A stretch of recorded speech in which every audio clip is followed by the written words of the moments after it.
Hello, everyone. Welcome to the second annual virtual National Military Veteran Artist Network Symposium 2025. I'm here with Moki and Giselle from the National Veteran Art Museum in Chicago.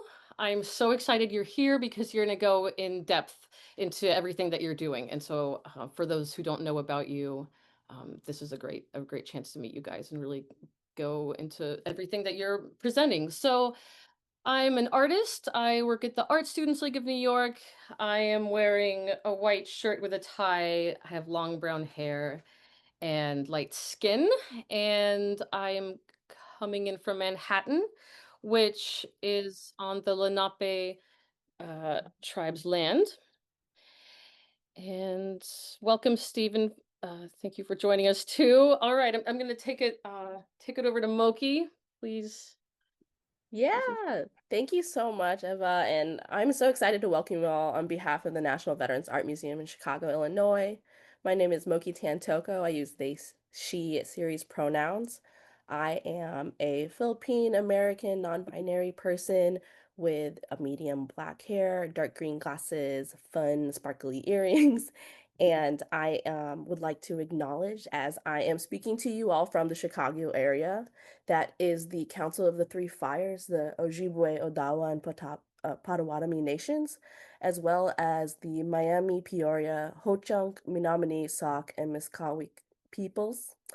We acknowledge that Native people make up the largest percentage of any race volunteering for military service, and Chicago area has the third largest off-reservation Native American population in the U.S., with the city of Chicago having one of the oldest and largest Native populations. So, no bias, Chicago is pretty cool. And in addition to that, the it was in Chicago that the Vietnam Veterans Art Group, whose exhibition of art of war about almost 45 years ago, became the foundation of the collection that would become the National Veterans Art Museum in Chicago, or as we fondly call it, NVAM.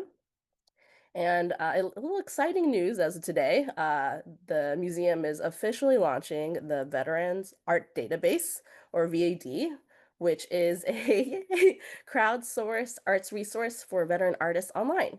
And that's a little teaser. I will share more with you later, as I am overjoyed to introduce Giselle Futrell, who will share more about how NVAN continues to grow um, uh, in Chicago and nationally. Uh, just a little bio on Giselle. She is a interdisciplinary artist and graduate of the University of Massachusetts Lowell with a bachelor's degree in English and a concentration in creative writing, along with a minor in studio art. She earned her Master's of Art in Art Education through the School of the Art Institute of Chicago, and her practices include themes of identity, citizenship, and the role of art as social action through arts-based community programs. She currently serves as the executive director of the National Veterans Art Museum. Prior to relocating to Chicago, Giselle was appointed by former Mayor Martin J. Walsh to serve her fellow veterans as the commissioner of the Office of Veterans Service for the city of Boston. As the first woman and Latina to serve as commissioner, her role as a public servant was to connect Boston's unhoused and low-income veterans and their families with services that they have earned. She initiated a first of its kind outreach program that brought monthly volunteers to deliver care packages to veterans in every Boston neighborhood. And before serving in the city of Boston, Giselle served in the United States Marine Corps as a field radio operator, a marksmanship coach, and a martial arts instructor, with deployments to Okinawa, Diego Garcia, the Philippines, Guam, and Kandahar, Afghanistan. She currently lives with her life partner Dan and their two young children, who can often be spotted walking their energetic dog Libby along the shores of Lake Michigan. And I'm happy to pass it over to you, Giselle. Awesome. Thank you, Moki. Again, yes, my name is Giselle Futrell and I use the she series pronouns. I am a caramel complexioned Latina with short brown hair, and today I'm wearing a simple black shirt and dangly circular earrings. And as my wonderful colleague and dear friend Moki mentioned, before I served as the executive director, I served in the United States Marine Corps. And my primary job, or MOS, as a field radio operator was simple. I was trained to ensure that messages got through from one source to another clearly without distortion. And today, I'd like to think that I'm still serving in that capacity, but instead of dialing in frequencies, I'm calling on communities. Instead of setting up listening posts or observation posts, I'm helping to curate experiences for understanding and learning. And I don't do this alone.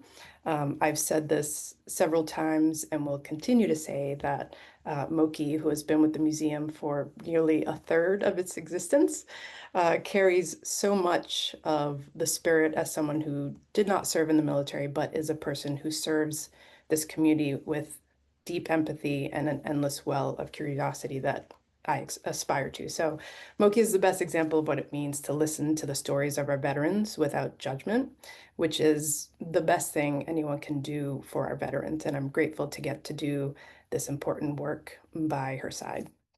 We're a small and mighty team with a supportive board, and together we amplify the voices of our veterans through art. And I'm grateful to be speaking to you all today to just share a brief history of the museum, how I came to find it, what we're doing today, and what is on the horizon. So thank you, Ava, and the League for this great opportunity. So like many veterans, my path was not linear. My parents immigrated to the States in the 60s. English was my second language, and as a young child, I did more communicating with my fists than with words because I struggled to be understood. Um, though I was named after the ballet, I should say the commercial to the ballet. Instead of dance classes, my father enrolled me into karate, which is where I learned a little self-control. And I also had an amazing art teacher who showed me how to communicate through imagery and materials. Um, and because I struggled with English so much, I became obsessed with the language and storytelling and history. When it came time to decide what I wanted to do after high school, um, I knew that art was the answer for me.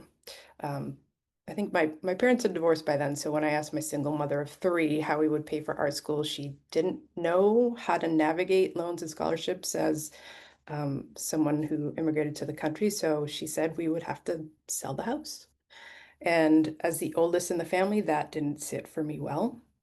So joining the Marine Corps was part economics and part, I think at the time, what I thought was generational responsibility. My father volunteered for Vietnam because it was his way of giving back to a country that had provided a better life for him and his family.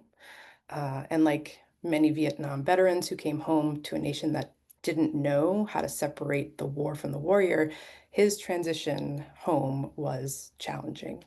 You know, he's now in his 70s and it's still challenging. And what we've learned throughout the years is that most of his challenges are rooted in the fact that he did not get the support he needed after leaving the Marine Corps. And most of my career has been built around finding ways to support people like him as they navigate how to find their path along this journey that we're all on. It's something that our founders, the founders of the museum, built through creative practices, right? Unlike my father, and unfortunately so many others, the original founders of the museum created their own community. They found an outlet through art. They built a path for others to follow, and I'm grateful to be able to continue that work.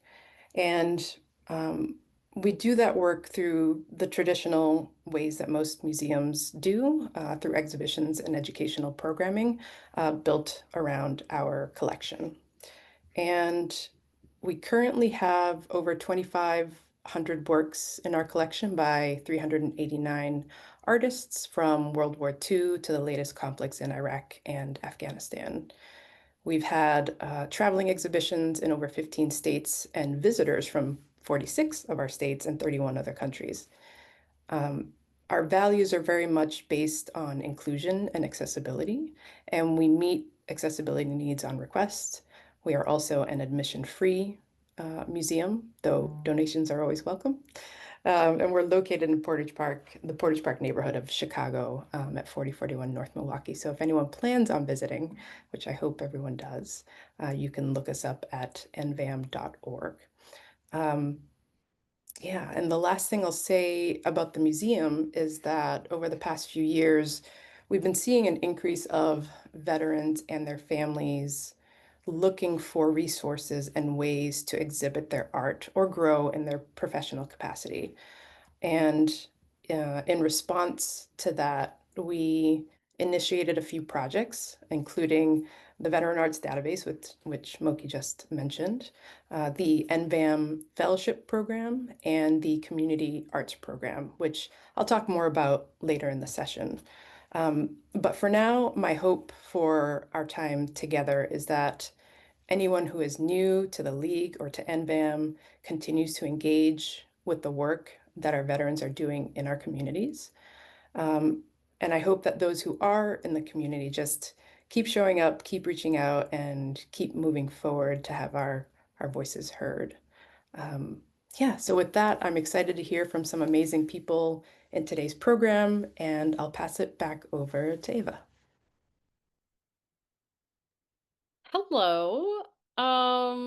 Great. Well, so I think we still have a little time left for you, Giselle. So we could either I could either ask you some questions, or Amber, your your work is so extensive. I feel like you could talk for 7 billion years. Like, do you feel like jumping on a little early? Sure, I can. Okay. But, I did make it much my standard artist talk much shorter to be the it's just so I didn't go.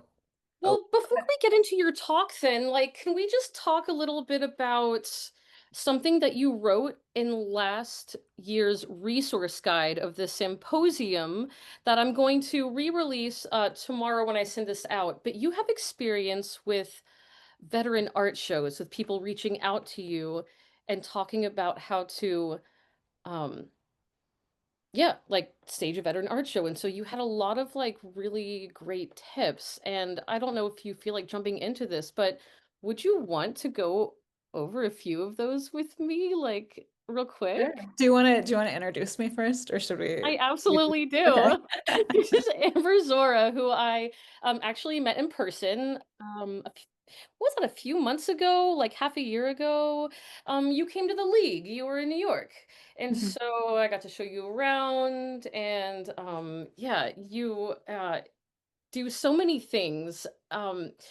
I know you're always doing residencies and you have different like practices. You seem like very adventurous with your mediums and what you want to say. And you're so generous. Like, again, like you just let me access this document you had been putting together and sitting on in your Google Docs, and you're like, yeah, just like put it together. And anyway, so was sad that I didn't know about you in time to include you last year. So I'm like excited that we can open up our studio visits with you because you're not just an artist, but a curator and like a cultural leader of sorts. And so, yeah. And so you can take it from there. But one takeaway I remember from your guide you put together was like, don't wait till the last minute to stage this show. Uh, Yeah. Give it some time. So please. Okay, well, I'll do my visual description so first too, so we're not backtracking. But I'm Amber Zora. I live in Rapid City, South Dakota, and or the unceded territory of the Seven Council Fires. I'm a white woman with long brown hair sitting in front of a landscape painting of a yard with flowers, and I'm wearing a black top. And I curate exhibitions. I've curated an exhibition at the National Veteran Art Museum called Open Close. And I think I've created through three shows on my own, and then with a curatorial team this last year, we hosted the Veteran Arts Summit in Chicago, called Surviving the Long Wars. And there's a book associated with that too. And we'll have our next summit in 2026. And the PDF that you're talking about is, I think I titled it like, so you want to create a veteran art show? Because people would contact me in like October and be like, hey, we're thinking about putting in an exhibition, or even now, you know, at the end of September, and they'd be like, hey, we're thinking about putting a veteran art show together for the next month or something. And it just kind of felt, I mean, it was a repeat conversation a lot where they didn't really know, and maybe like, you know, the MVAM's archive, or not archive, your guys' database could help with this, but you know, people wouldn't know who to necessarily reach out to, but it also would just be like taking whatever work. If you're an artist, if you're a veteran artist, they would just put it in a show. And I just felt like that discredited the things that veterans were trying to say in their work. Like that it was more based on the identity and not necessarily like concepts or themes. And this like happens a little bit when veterans are interviewed by newspapers as well around their art, that it kind of gets stuck within the realm of like healing arts and trauma and not necessarily like what somebody's making or what the medium's about. Um, and I don't want to like dog on, you know, people using art for therapeutic. I think that like if you're an artist, you should be getting some therapeutic thing from it. But I also think that, you know, sometimes that's like where the narrative gets stuck and it doesn't necessarily get to grow from there. So the PDF that we're talking about is around like how do you build a show with like a concept and a theme within veteran art in That's general. such an important distinction, Amber. If you want to talk a little bit about more about that, since your official time still is not 3 6 minutes. But so the difference between how you have to think about your approach when it's investing your time in healing arts versus like a more professional arts where it's less about, I don't know, it's like you have to sort of almost present your identity in a different way almost. Do you know what I mean? Like, can you talk about like a couple of those differences that you find yourself, I don't know, navigating? Yeah, I mean, I it's also a conversation that just like I don't know, it kind of becomes boring after a while. It's like Don't people bore think, us giving the good, oh give us my the God. good stuff. And like that all veteran arts are this like pillar or monolith that we all have like similar experiences or all believe the same things. And so that can be like really challenging when you're doing an interview, feeling like the pressure to feel as though you're representing like this whole group of people that come from so many different backgrounds and have different experiences. And so yeah, that's what I'd offer with that because like it's really complicated, you know, and identities are complicated. They're not monolithic. Mm-mm. But I can start on my slideshow and see if Yeah, there's please questions around that at the end. show us what you've been, yeah, working on. And Okay. I assume you'll, well, yeah, you know what you're gonna I'll talk about this. do. I know what you're gonna say. Um, Sorry, I get lost in like the what would you call it? The screens. There's like five of them open here. Yeah, so right Okay. now we're on your PDF. Okay, you guys can see me, right? I don't know. See you at the top.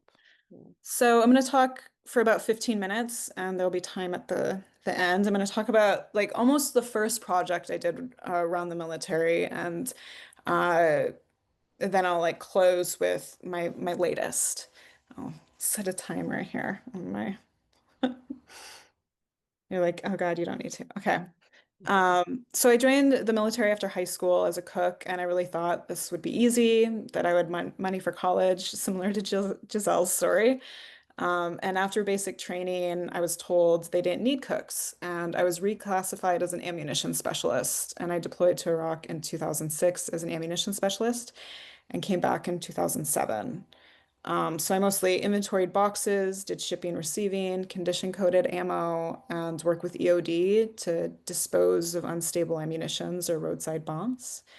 And after I came back from Iraq, I joined public affairs, so I wrote stories and took photos for the military. And I was in for 8 years. So this is like the slide that makes sense to what we were just talking about. I wanted I had hesitations about making work around the military. The first one was that I had hurt my military family, that I was sharing these kind of inside stories and airing our dirty laundry.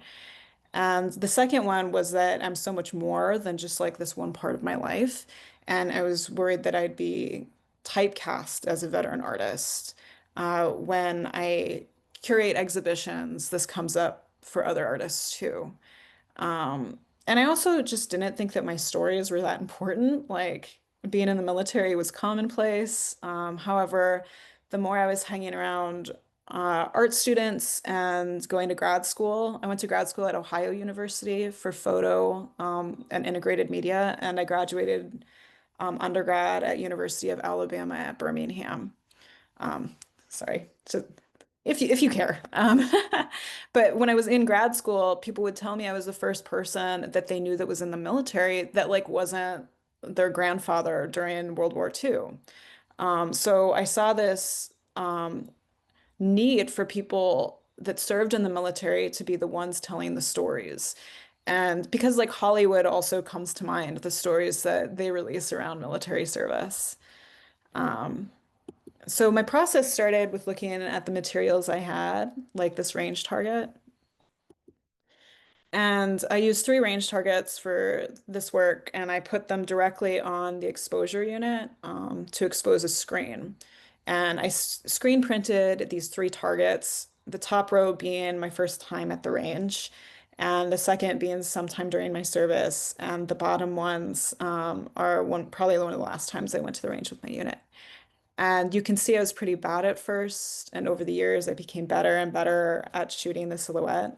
Giselle maybe can give me some tips. But like the repetition of screen printing and the repetition of practice and how it can kind of change what you're capable of.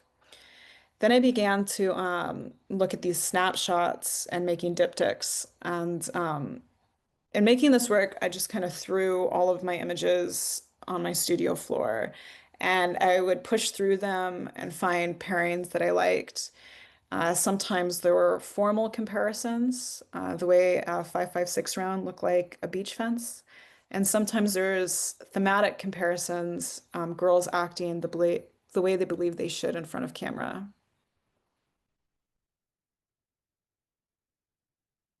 And I'm just gonna let you linger on some of these images. And I generally don't tell people what the connections I'm seeing are. Some radish heads. This photograph, like most in the series, it came by accident. I was cleaning a top shelf where my jewelry box sat, and I repositioned the box on my bed, and the things within the jewelry box were mismatched. Pair of like three pairs of military issue glasses, Velcro patches, dog tags sat beside perfume, necklaces and earrings, um, on top of a blanket that my mother crocheted for me. The colors of woodland camo. And this kind of shows this kind of intersection of identities, being a woman and being a soldier. Making these pairings was a really intuitive way of working, stitching them together, kind of past and present.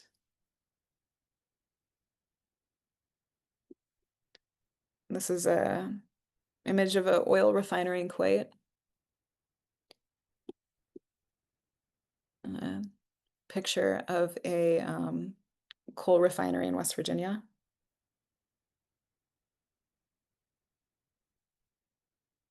This is my nephew wearing camo shorts. I took this photo when he was just a child, and now he's 18 years old, and he's actually in basic training right now.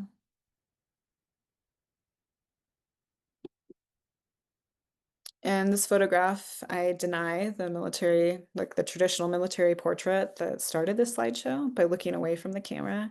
And I'm wearing my class A's with my hair pinned back in a not so perfect bun.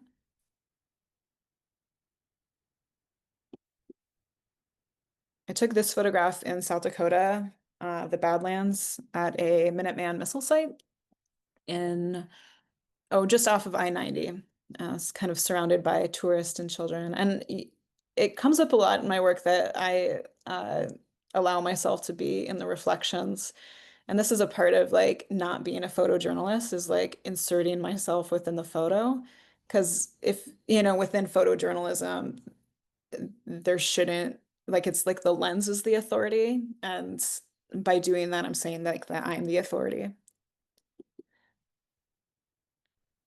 So this entrenched project, that's what I call this work, is entrenched. It's founded in contingency. I'm using multiple sized images from analog to digital, 4x5, color, black and white. And unintentionally or intentionally, the project contains like a photo history of my life.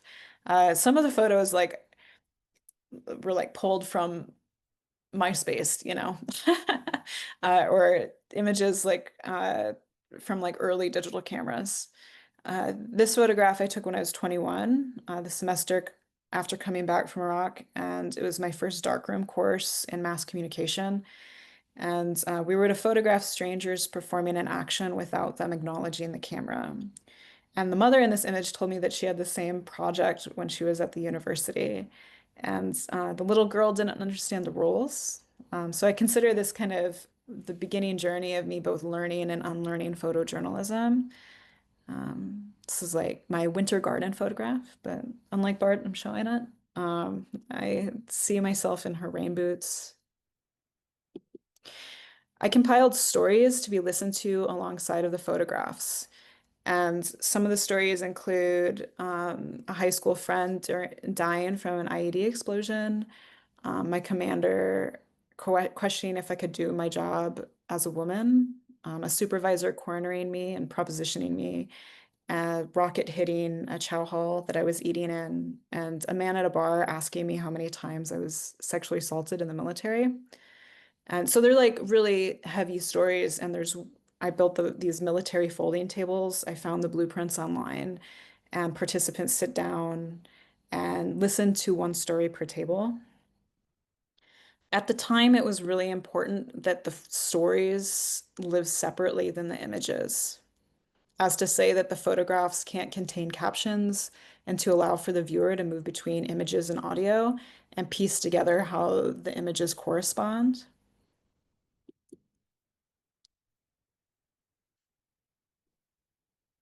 My last name used to be Hoy, for anybody confused out there. And I pin them up, kind of pack in, pack out style, the way soldiers move into barracks or liberate or invade countries. There's different sizes, repeating symbols in both the images and the stories. So some of the repeating symbols are cars, red cars, girls, the makeshift, plywood.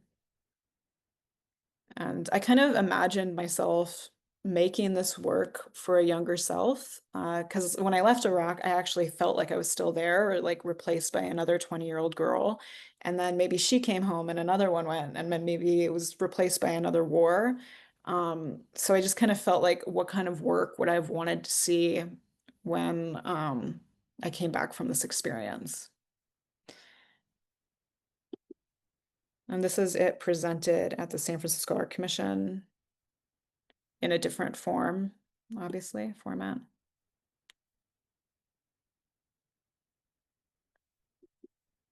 This next project I started before my thesis work, or like the ideas around it. It looks at the land and how it is shaped by militarism. This is the Nike missile site north of San Francisco. It's actually a place that you can tour. The other Nike sites I've been to, there's 300 in the US.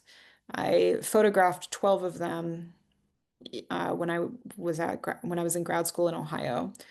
And this is Battery Guthrie. It's less than a mile from uh, the Nike site. And Battery Guthrie is a harbor defense system built in 1905. And all the Nike sites are like Cold War sites, missile sites.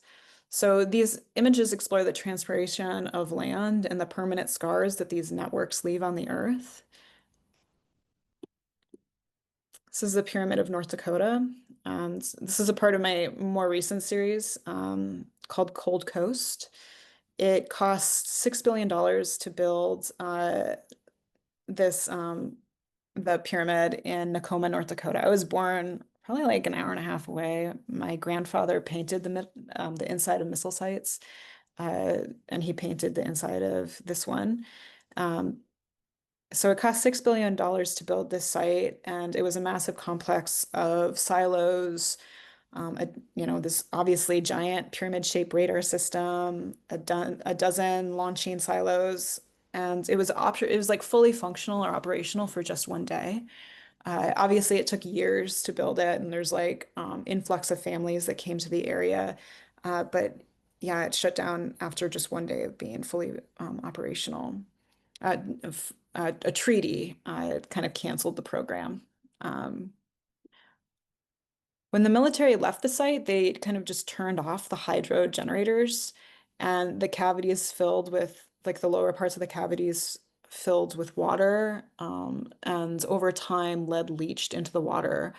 So recently, the military sold the site to the community, and the community had to work with the North Dakota Department of Health to get to the military to come back and clean up the toxic water. The site is surrounded by farmland.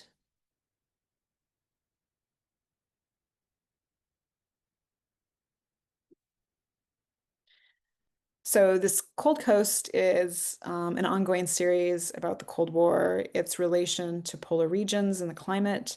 And these photos kind of toggle between the threat of nuclear apocalypse and the threat of a climate catastrophe. And we have used the Arctic as a warning system for both of these man-made disasters. During the Cold War, we looked towards the Arctic and used the distant or early warning system, or the dew line, to see if Soviets had sent bombs. So we're just like kind of like looking towards Arctic skies.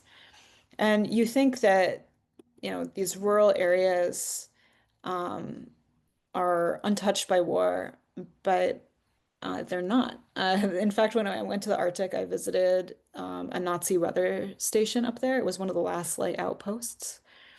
Um, Technically, Svalbard is deemed as a demilitarized zone, which for me like asks the question, like if everything is inherently militarized land-wise, if it hasn't been deemed demilitarized. And I just exhibited these images together at Ohio University.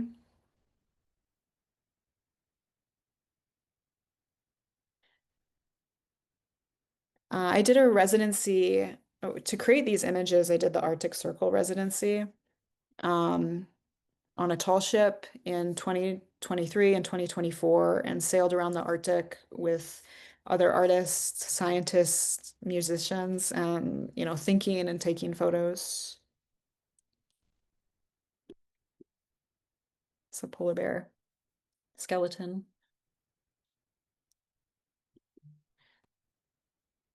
It's a glacier. I actually didn't think I was going to show this work. I felt like for me, uh, going to the Arctic was such like a spiritual experience to be in front of such old ice. And like, I've carried around a lot of guilt, I guess I could say, like, from being a part of an illegal war and living on like relatively recent stolen land, and going to the Arctic felt like the ice told me that it was okay. But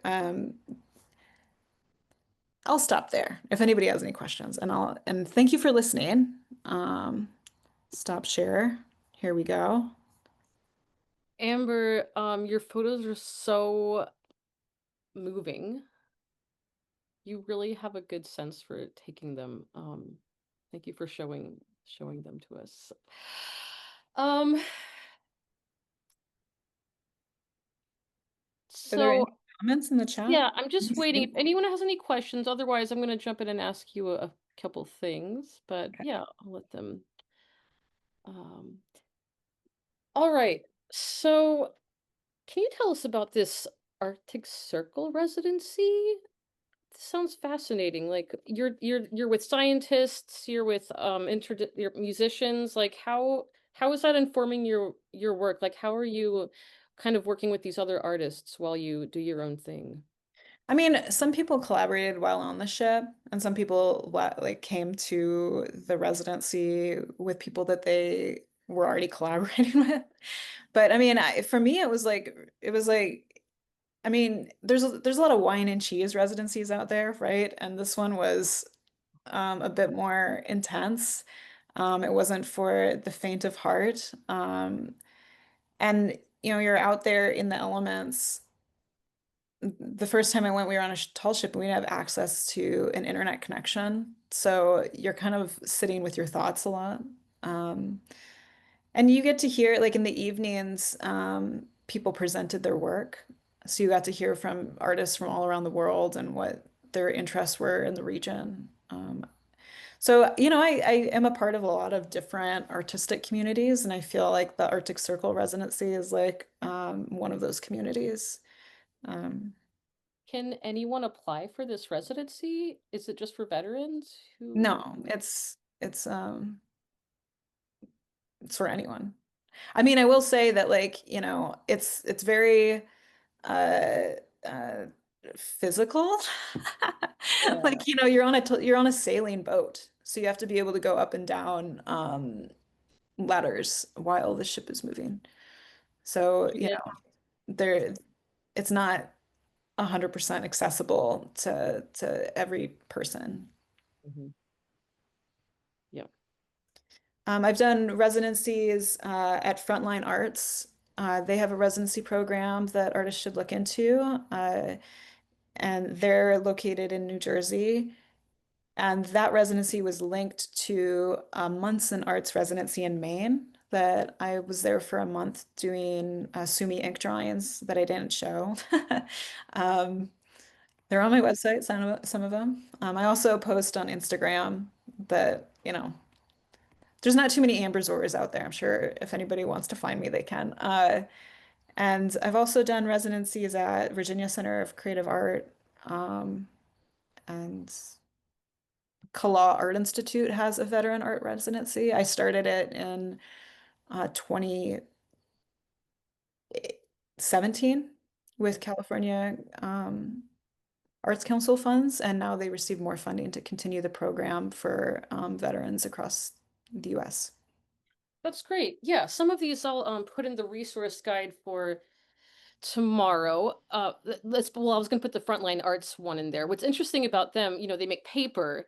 Ron was actually in last year's event, but they used recycled or like There's a fly that's, I sorry about know I've been noticing the way I'm going around. They used military uniforms for the paper, and that. that they donate paper to veteran causes. Yeah, that's a super interesting place.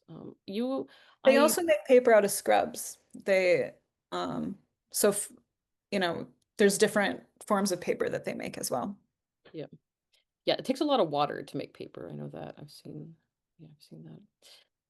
Okay, well, Amber, you have been more than generous once again by filling extra time.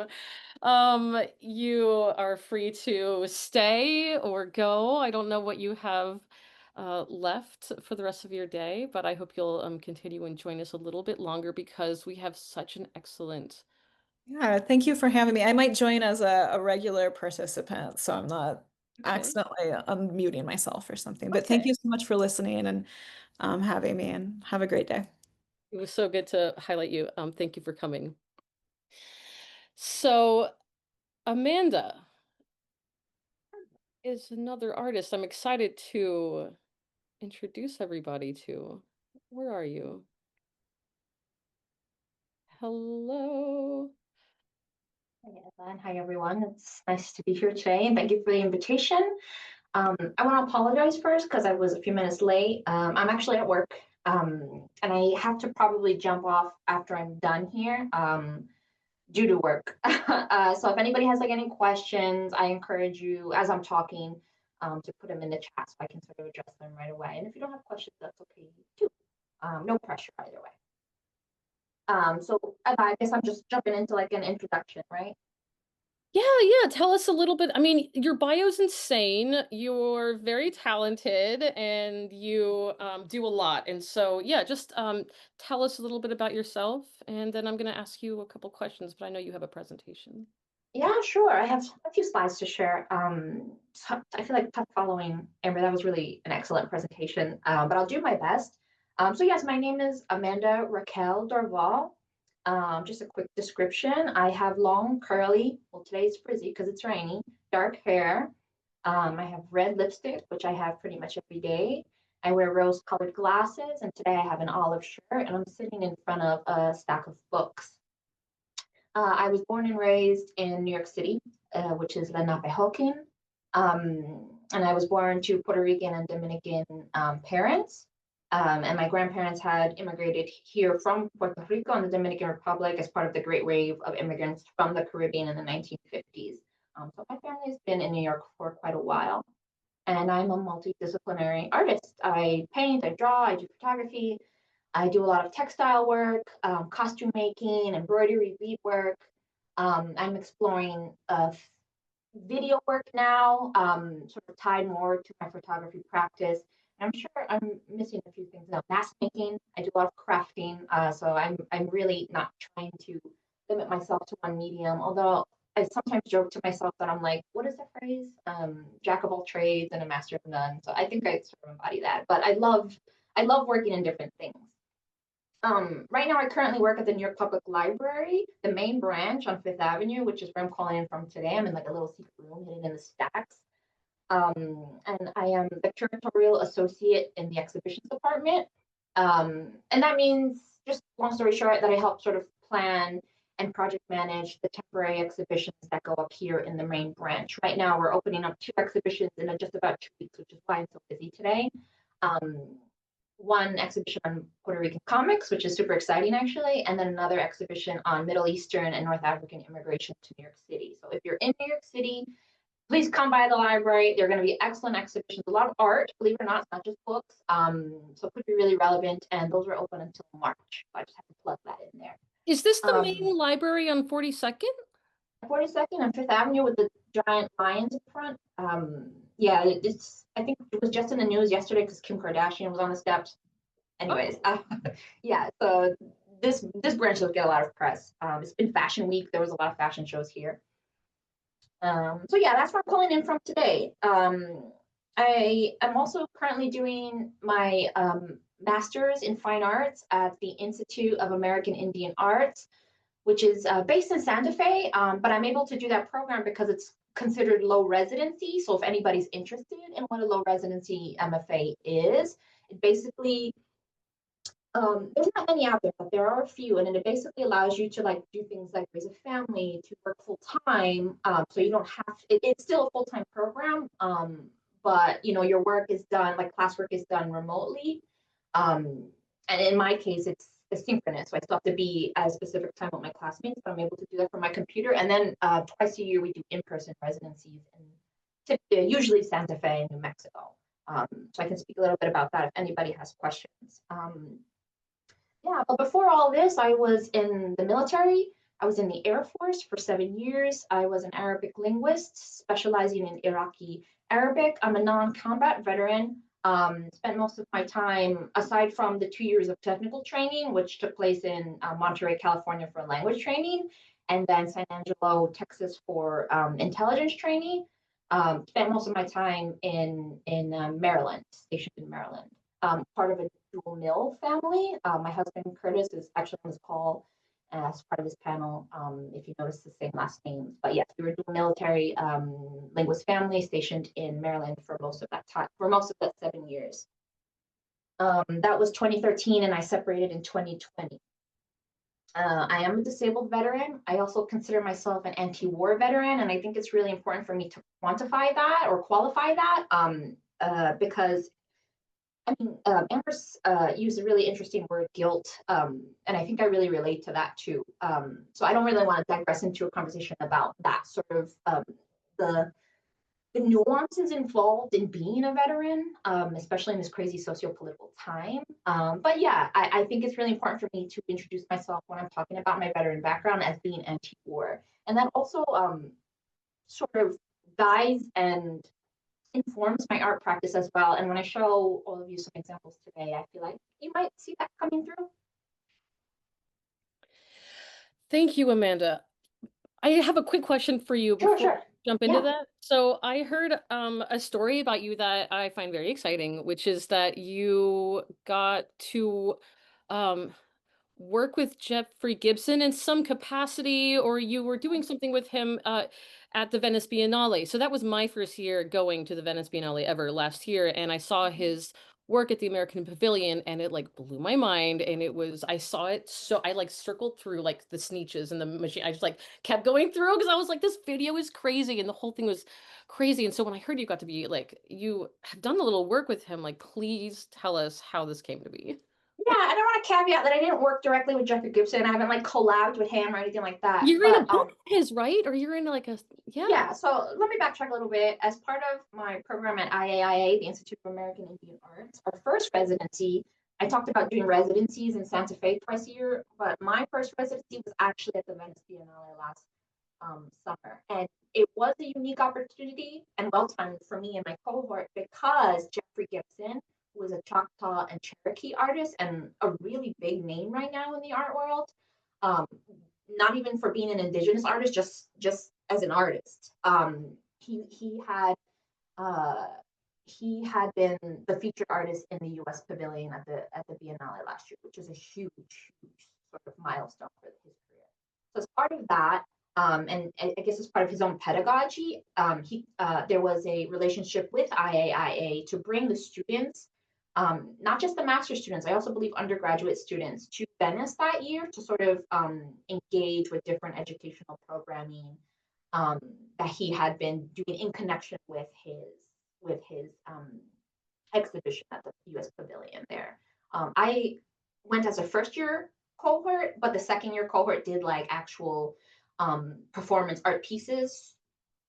So they collaborated more directly with him. But yes, I was sort of part of that endeavor. And there is a book, that exhibition was called A Space in Which to Place Me. And Jeffrey Gibson just came out with a catalog related to that show. And I have one work in there, one photograph in there, and then also some documentary photography I did of like behind the scenes that is in that book. And I'm credited in the end. It's not like a huge part of the book, but it's super cool to be in there with my name credited as a list of contributors. Yeah, I would be so excited if I were you. Um, so did you did you want to share your screen? Did you ever end up putting some photos together? I know you were gonna maybe Yeah, do. I have a few slides just to show examples of what I'm working on. Just give me Yeah, a second. show It's us what always you're. tricky trying to figure out how to. We will wait. Okay, I think you all see this. Yes. Yes. Okay. Mhm. So it took me a while, like to now, to really sort of allow that sort of military background naturally, not forced, to sort of influence and inform the work I'm doing now. Um, and this is sort of combined with my own exploration of like culture, my own cultural background and heritage, being from a family that comes from Puerto Rico, from the Dominican Republic, and allowing all of these. I like Amber. She also used like the, oh gosh, I should have wrote it down, but the way that identities intersect, the intersectionality of identity can, I think, come through in what I'm trying to say now in this work that I've been doing as part of my program, MFA program at IAIA. So it garners a little explanation if you're not familiar with like Puerto Rican customs or traditions. So like, for instance, this is a still from a video piece I did earlier this year from like February, in which I'm engaging with, excuse me, the Puerto Rican traditional dance of bomba, which is sort of an Afro-Boricuan, Afro-Puerto Rican dance form that was developed by enslaved people as they were being brought over from West Africa into Puerto Rico. And bomba is known as sort of like a dance of resistance. And so I'm really sort of tapping into that idea of resistance through identity by engaging with this dance form. And it's also a musical form too.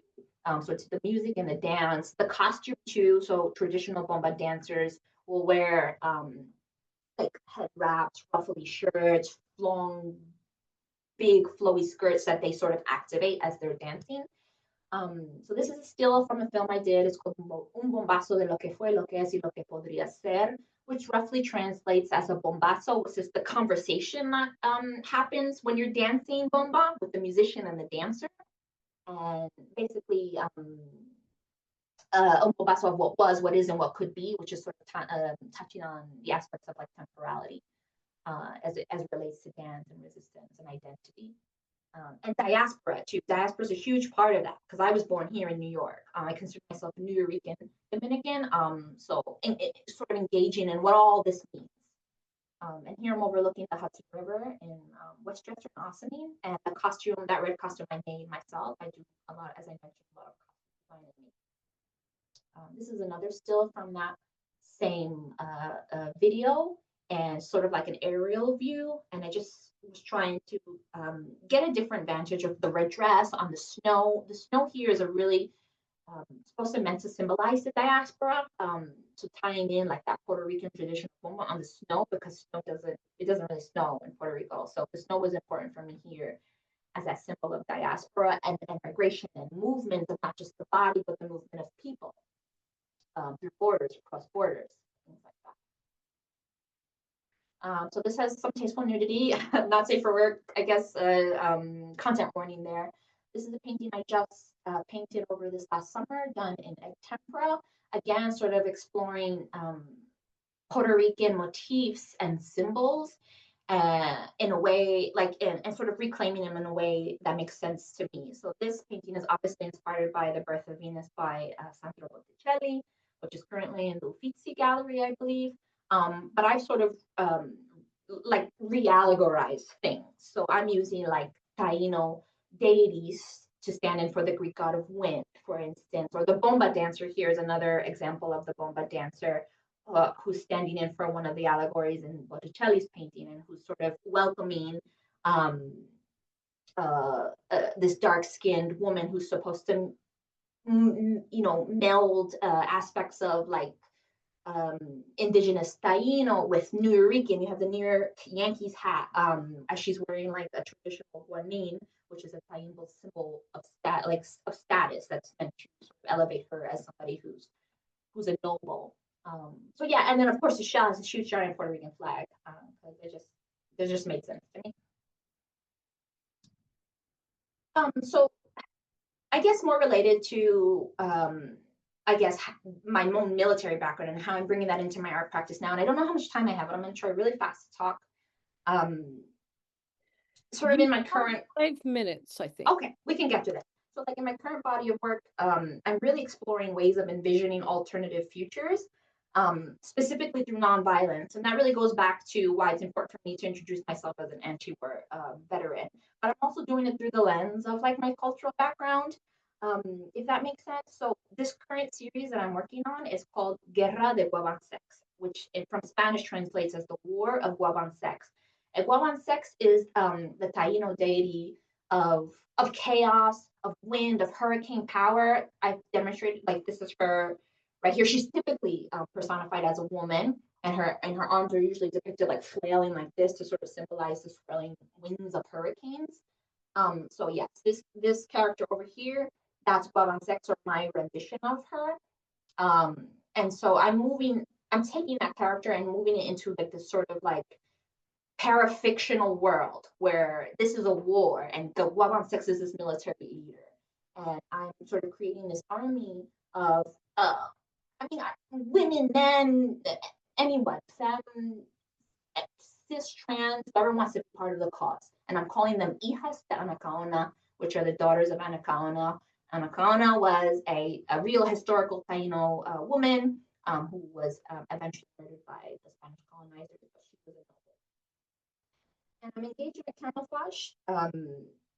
And I think in a way that sort of emphasizes my desire to envision these alternative futures through nonviolence. So the camouflage is a really dainty floral pattern. This pattern was actually inspired by a wallpaper in my grandmother's apartment in the Bronx that was there for a long time. And we have a lot of family pictures in front of this particular wallpaper that I've recreated. I've recreated this wallpaper and printed it on wallpaper, on fabrics. I'm painting it on masks. I made all those masks. And I made the costumes that I'm wearing in these photographs to sort of engage with this theme of camouflage. Here's a mask where I'm sort of personified as Wabon Sex, as this militaresque leader who's guiding this troop of again, I don't want to say all women forces, it's just anybody who's down for the cause. And also sort of trying to build a movement and recruit people in a way. Again, recreating that floral pattern on uniforms. Here's more like a PT uniform I was inspired by, and these are some members of my class right now, some of my cohort members. Here we're in Santa Fe, actually in our last residency. And yeah, just a play on the idea of formation. What does it mean to get into formation in this sort of world I'm envisioning? And it's not through like, the pomp and circumstance of the military parade, but it's like kind of subverting it. And I'm trying to be playful.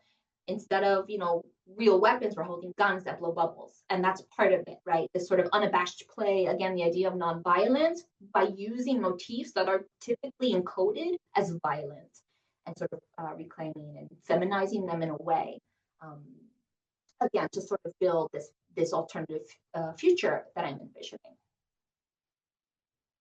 And then another series of self-portraits, another custom I made based on that same floral wallpaper design, holding a pretty nice looking toy. Like if it weren't painted orange and red and pink, it could, a quick glance, be almost real looking, but it's a water gun. So again, playing with those tropes, really subverting the idea of weapons as things that don't do harm, because it'll just shoot water at you. And in this photo on the right, I'm holding my son there, juxtaposing like the stoic sort of military stance with the rifle raised versus this sort of more soft, maternal, motherly embrace of my son.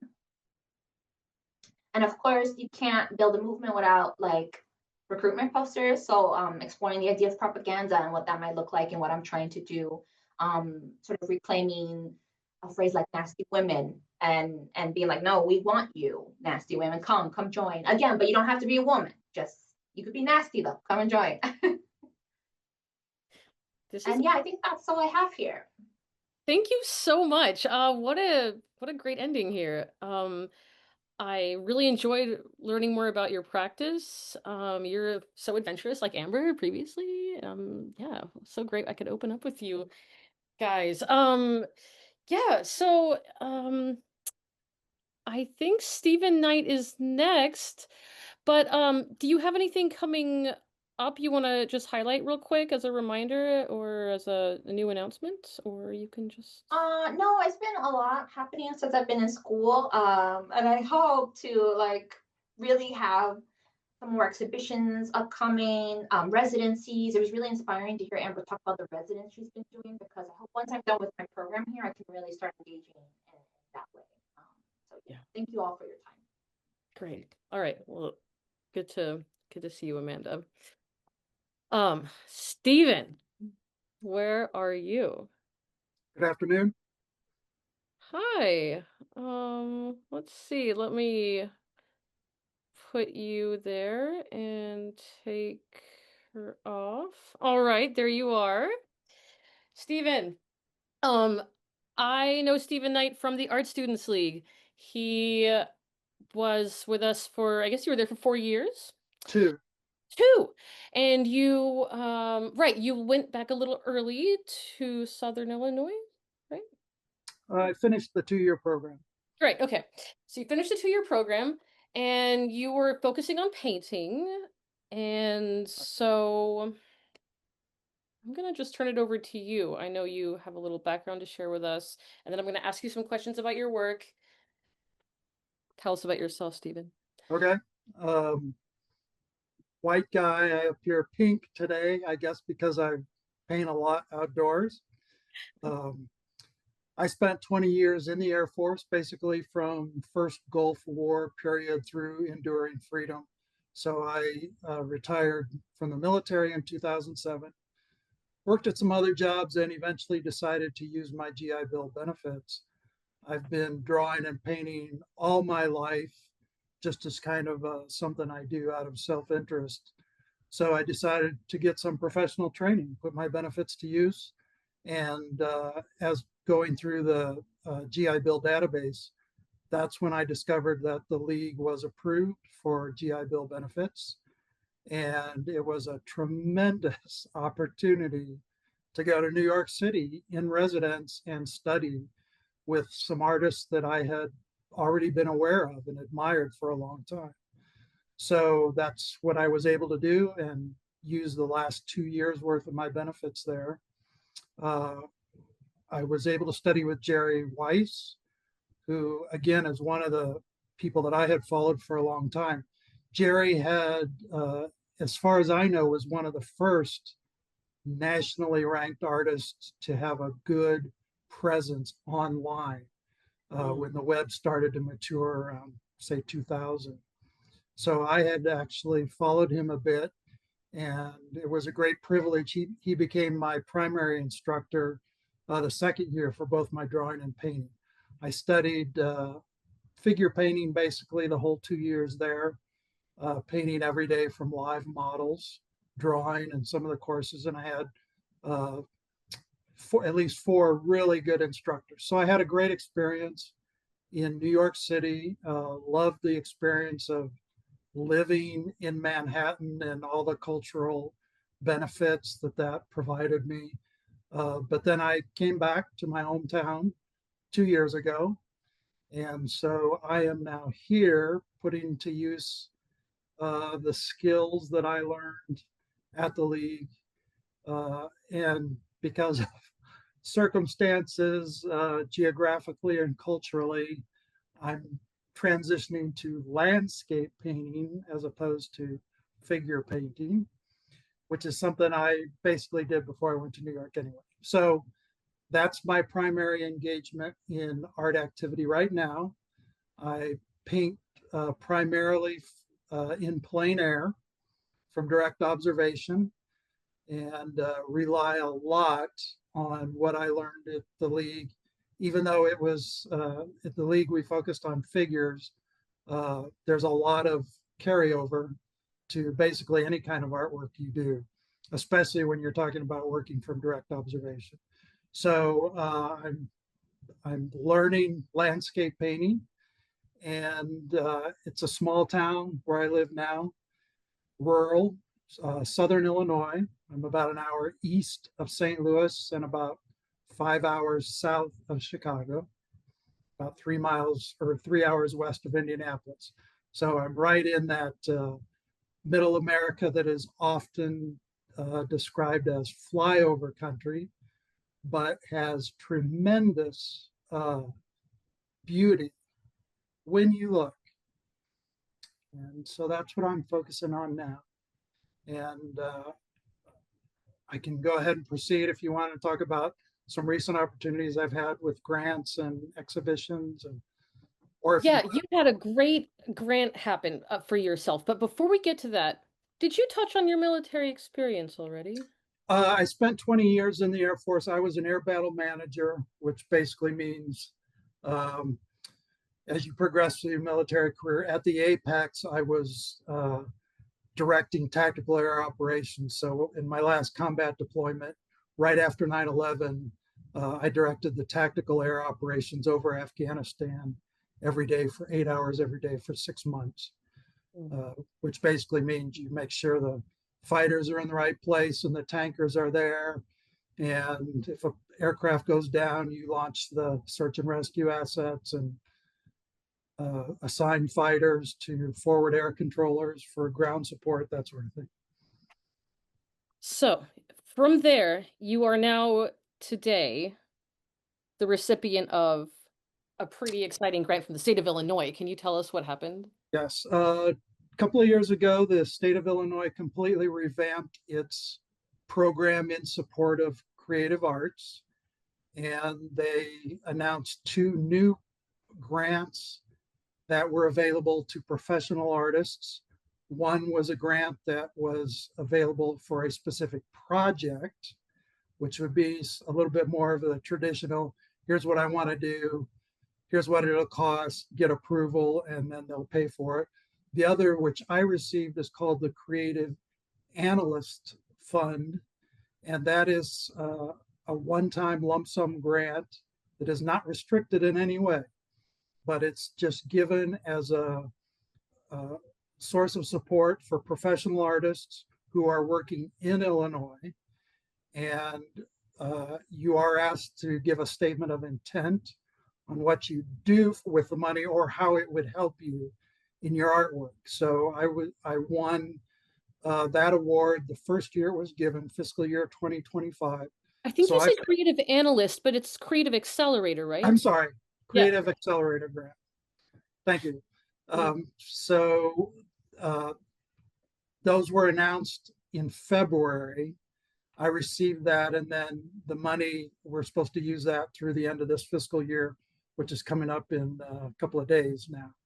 So what I have done is use that money to buy materials and travel in my local community, rural community, doing plein air paintings basically of beautiful landscapes, just traditional artwork, not anything cutting edge, but something that isn't done a lot. And I've produced a series of artwork that I am calling Under the Prairie Skies. And it's basically artwork of the local community for the local community. And I'll have an opportunity coming up this fall to put this on display for local community to see. So, listen, I follow you on Instagram. You've been getting better and better and better. Like your recent work is so nice. That landscape behind you is so full and just like the volume is so nice. Right before you were doing these more blue sky sunny pieces, you were doing also these really nice like downstroke rainy pieces that I thought were so full of feeling, the way that Stephen Tour's paintings kind of are today. But can you either show us some of those rainy pieces, or could you like, do you want to talk about like a little bit more about the painting in the back, or both? Okay, this one, let me see if I can back up. And then we'll have to actually, we have like probably 2 minutes left, and then we have Giselle to come on because she's got to leave by 2:30. So quickly, Okay. show us what you've been working on recently. Let me grab one off the wall real quick. Okay.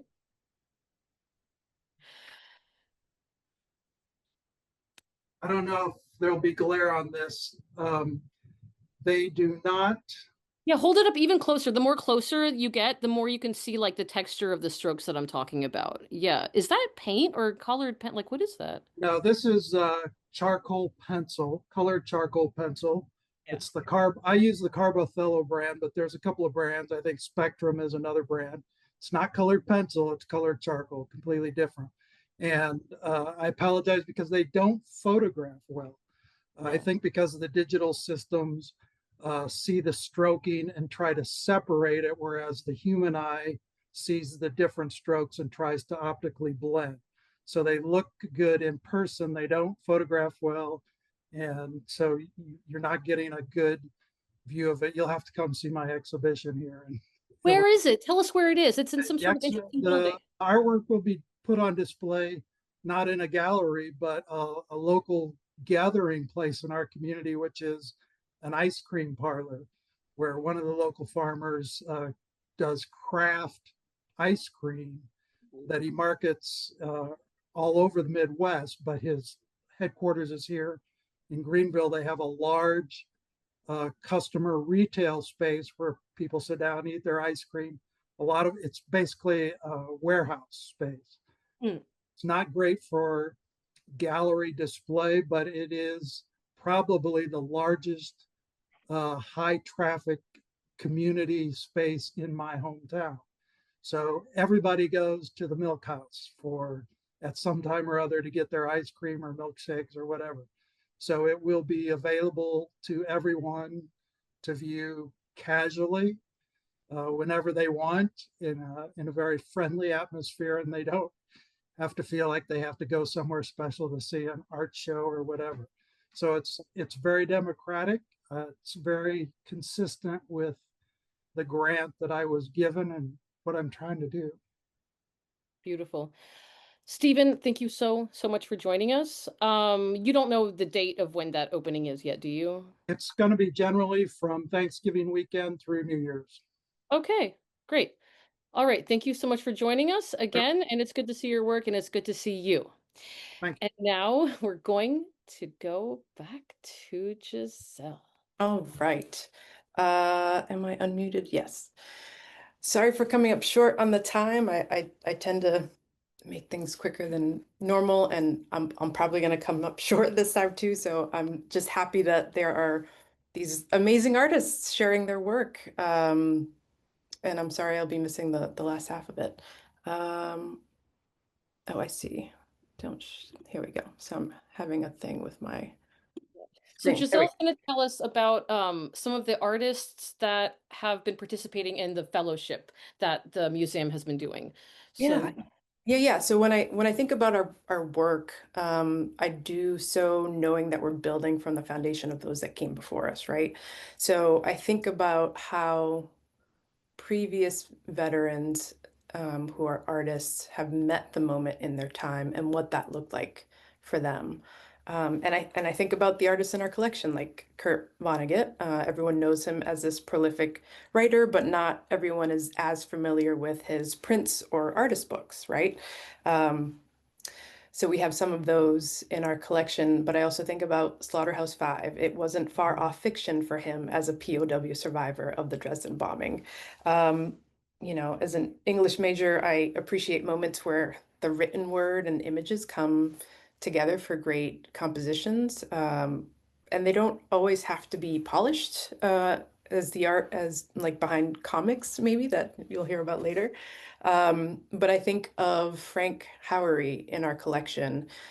He has these wonderful letters filled with these often whimsical doodles and drawings that he sent back from Vietnam to his friends and family to help them feel less impacted about what he was experiencing in Vietnam. I think about H.C. Westerman. Um, he channeled his World War II and Korean War experiences into sculptures that, twisted metal and wood were really these commentaries on conflict. Um, and one of our anchor exhibitions is made up of Vietnam era works from our permanent collection and was inspired by the book The Things They Carried by Tim O'Brien. So as I'm thinking about our future artists with military experience and the ones that are doing the work now, yeah, there's so many. I think of writers like Brian Turner or Phil Cly who continue this tradition of translating the untranslatable, and through words and stories that help us understand. And I think as a museum, the problem that we're trying to solve today is if we're not intentional about how we're engaging with the work of these artists, we risk losing chapters of American stories, right? So it was really good to hear from Amber and Amanda and Stephen. And I'm sorry I'll be missing Andrew and Dennis and Curtis, but so much of what they're doing is, amplifying that story. And a lot of it's rooted in community too. So I think, oh, goodness, there's so many people doing great work that I think because we've been hearing so much of a call for how are we supporting these artists, we started this fellowship program. So we started it 2 years ago. We're in our third year in 2026. And our inaugural fellow was Stephen Liu. But let me back up a little bit and say that this isn't a one size fits all fellowship. It is a year-long fellowship that does include a solo exhibition, support for artist talks and workshops, and financial support around supplies. Um, when we add all that up, it's about $30,000 worth of resources for supporting this fellowship through that year of the veteran um, fellow. So our inaugural fellow, Stephen Liu, just an amazing human being. He immigrated to the States from Vietnam. He served as a combat medic in the Air Force. And his work, there's so much to say about it. I think the one piece that comes to mind, he actually donated to us. It's 81 translucent epoxy resin squares that he sealed everyday objects that accompanied him during his military service. So he really intertwined this personal history with his military experience, and really brought to light the underserved and undersupported um, folks in the medical professions in the armed forces. So he came with the curator. He came with a whole kind of retrospective of the work that he had been doing. So he was really looking for more um, support in developing workshops for veterans because that was the focus and his intention for the fellowship. So we supported him with that.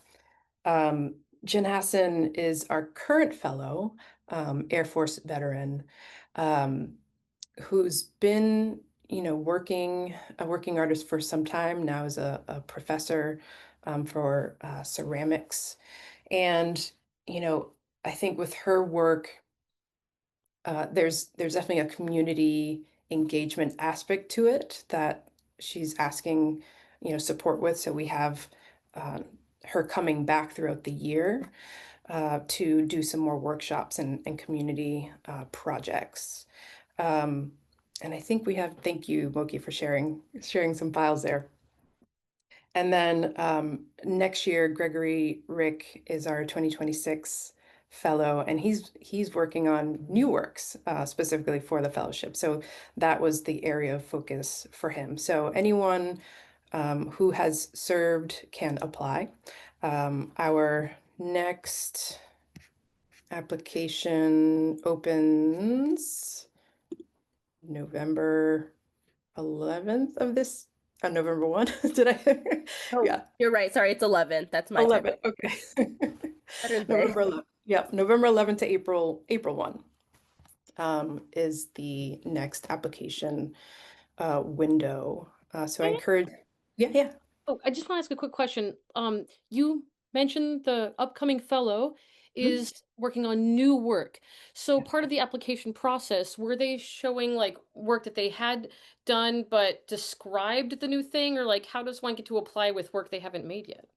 Yeah, it's interesting. So yes, so application process is definitely based on the work that they have done. As we think about the solo exhibition, we think about some of those past works and how they could be um, uh, in conversation with new works, and we work with them. And Moki's been doing a phenomenal job at working with Greg at the concept of this work.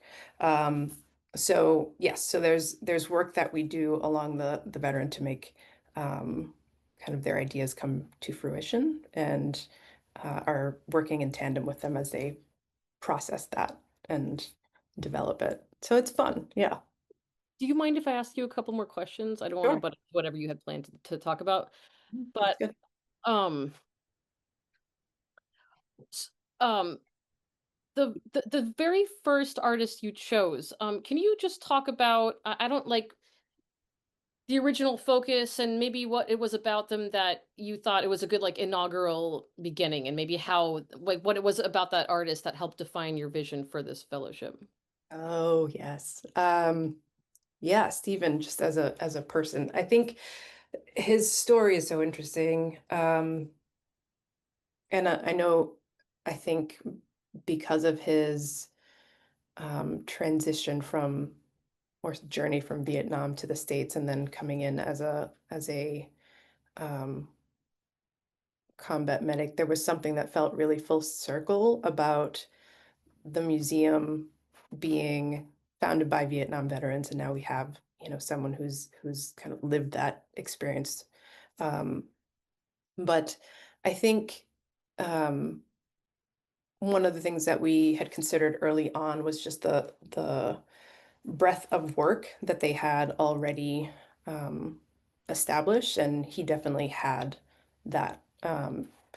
So that was a couple pieces there. Yeah, and I think part of the application where we're very intentional about listening to and tapping into diverse voices, right?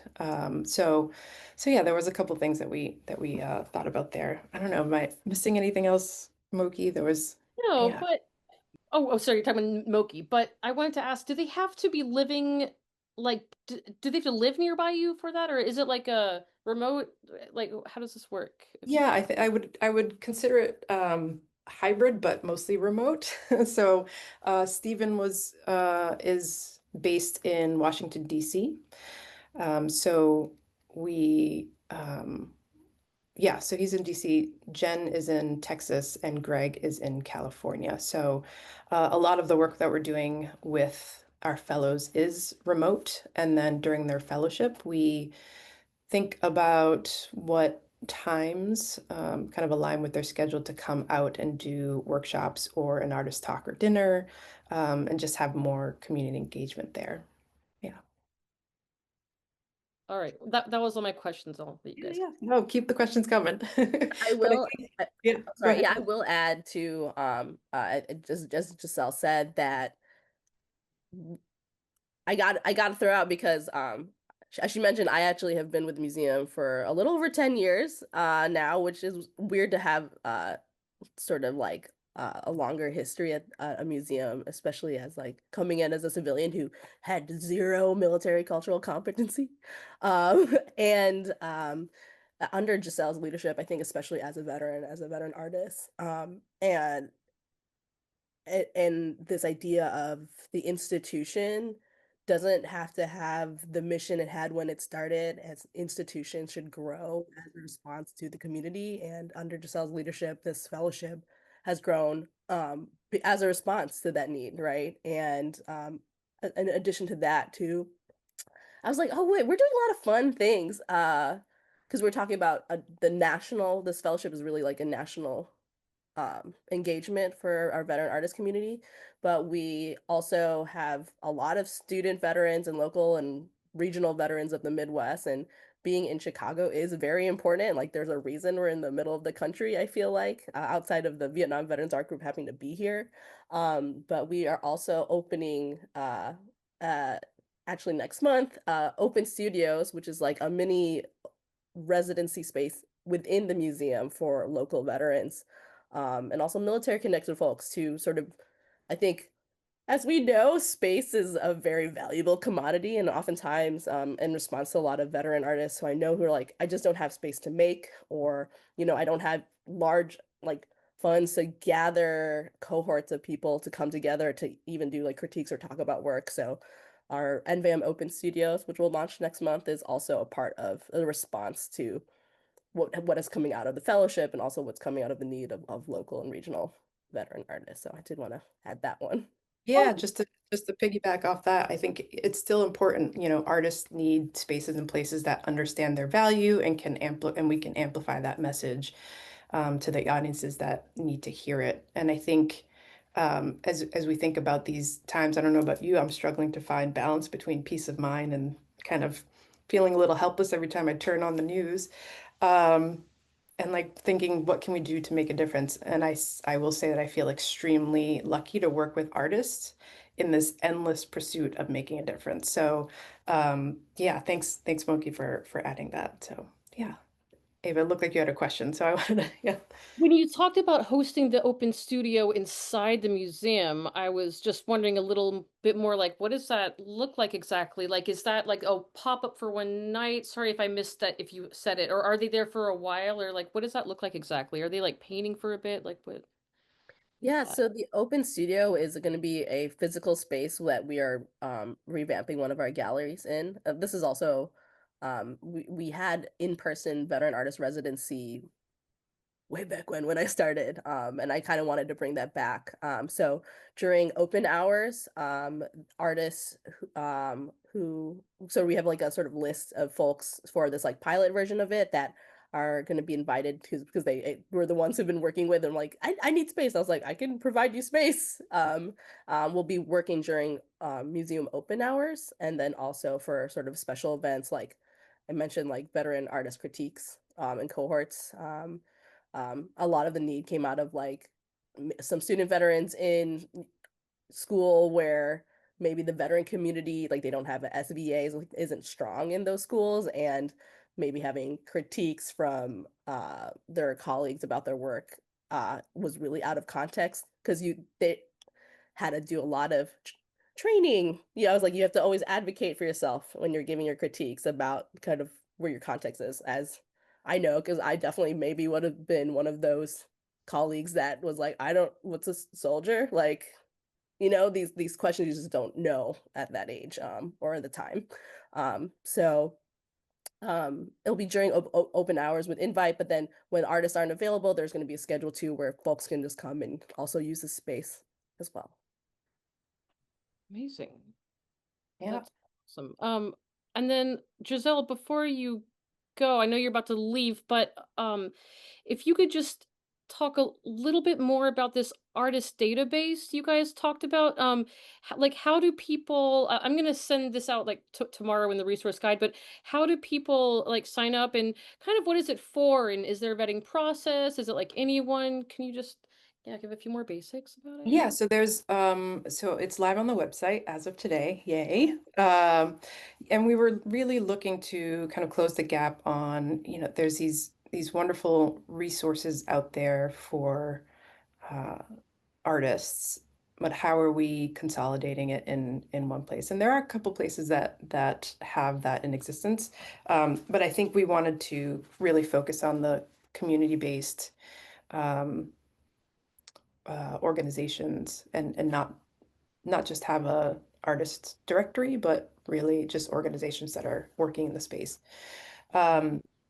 And yeah, so it's a simple form that you can enter information in and projects, and it goes through a vetting process through us, and the folks who will be considered get informed in a, I forget if it's a rolling basis, but yeah, so they're it's vetted, and then we'll uh, put their links up live with their projects too. I don't think there was much else to say about that, but I will say one of the other programs that I didn't want to touch on was the Veterans Community Art Project. So one of the things that we're also working on is working with established artists who will work with veterans and veteran artists to create public works. So this year, we're working with Chicago-based artist Nick Cave for his latest iteration of Spinner Forest. I wonder if I can drop one of his latest images on the chat. I'll find it. I can't believe we almost left without talking about Nick Cave. Are we? Yeah. Not to drop that. It's been really, I was actually just on a call before this, talking about this project. So let me backtrack just a little bit. Above and Beyond is one of our anchor installations, exhibitions. It was in our original building with the Vietnam Veteran Art Group, then turned NVAM. But it wasn't permitted to be in our current location. It's 58,307 dog tags suspended from a ceiling to commemorate the lives that were lost in that conflict. And it's been at the Harold Washington Library for the past 10, 12 years, and scheduled to come down at the end of this year. We've got some conservation and other things happening for that piece. But when we were working with the Chicago Public Library, they were curious about would replace it, and really wanted help in doing that. So we had reached out to some folks. Nick was very interested in this concept, and Spinner Forest was just seemed like the perfect fit for this. So he uh, we put out a submission for artists to create potential designs for the spinner. So he has gone through the review process and is now turning those into artworks that will turn into spinners for this piece. So it's very, veteran informed, and it's just going to be awesome. So that's happening.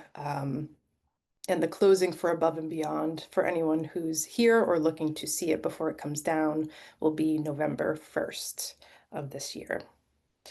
Yeah, so it's been wonderful to have projects like this, and work with artists like Nick to really just bridge that gap. Thank you, Giselle, for telling us all about this and for being here and for all your work you do. I know that you have to run now, and I'm proud of you that you went a little over time because you thought it was but no, you went over. So yay. Okay, so we're gonna take a quick 5-minute break, and then we're gonna come back and we're gonna see Curtis and his short film and learn about what he's been working on. And so I'll see you all back here in 5 minutes. That. Ready, Curtis? All right, there you are.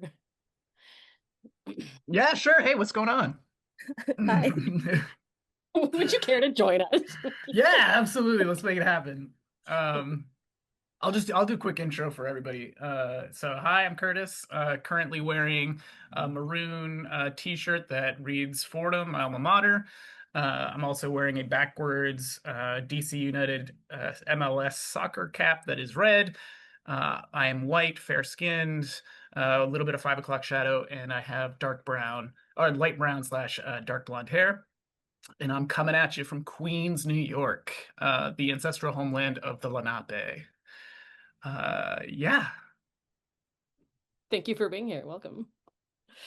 All right, so do you want me to just play your film first? Or, you want to introduce your film a little bit, talk about yourself real quick? I have it geared up whenever you need me to do it, so yeah. I'm totally down for either way. We can watch the film first. I won't provide any context. We can just watch it and I'll talk about it after. No context then, okay. Yeah, it's a short film. Enjoy. All right, so let me figure out how to do this. There it is. Hold on. All right, let me share my screen. Here we go. All right. And that. Wait, I'm trying to make it big. How do I? Hello. So is it taking up the whole screen? Like, can you guys see the whole screen, or is it just a small piece? Why is it not? Now can you see the whole thing? No, it's picture in picture. Yeah, why isn't it? Why can't I just big I'm like not sure. Let me see. Like when I tested this, it was in the whole space. Could you refresh the page?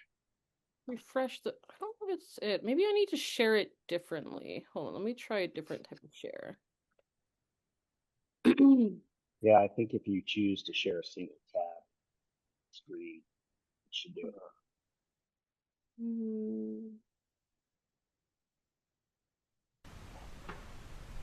I'm gonna refresh. Ah, very smart. Thank you. All right, so let's start it over. Let me get this out of the way so I can. All right.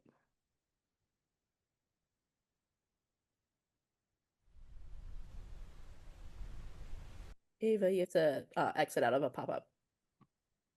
How do I do that? There you go. Oh, is that it? Oh, what did I just do?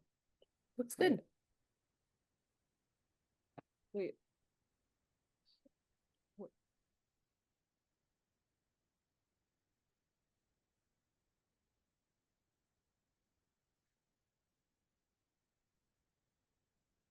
Wait, is it playing? What's happening? It is not playing. Where did You where did it go? Hold on, let's do this one more time. Oh my gosh. Curtis, don't kill me. It's okay. We were so close. We were right there. What? What is what? How do I? You guys, I don't know what to do. What happened? Oh no. I don't know where my thing went. Okay, there you are. Well, Curtis, I'm sure you're like so glad I offered to do this for you. Okay, we're I mean, I could try it myself if you want. I don't know how if I'll be any better. I'm just like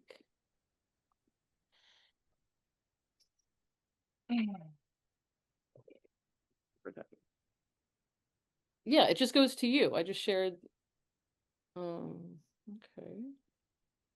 Oh, there it is. Can you see this now? Yeah. Oh, I did it. I don't know what the heck that was about. All right, let's go.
Hooray! Thanks for watching, everybody. So I guess the quick of it is it was written for a project for my film program. It's Fierstein. It's out of Brooklyn College, which is a CUNY program. It is something that I felt related kind of to who I am and like my story. Always struggling, especially also I should mention that I'm an Air Force veteran. My wife and I met in the Air Force. We both were linguists. I studied Farsi Dari. You saw Amanda earlier. That's actually how we met.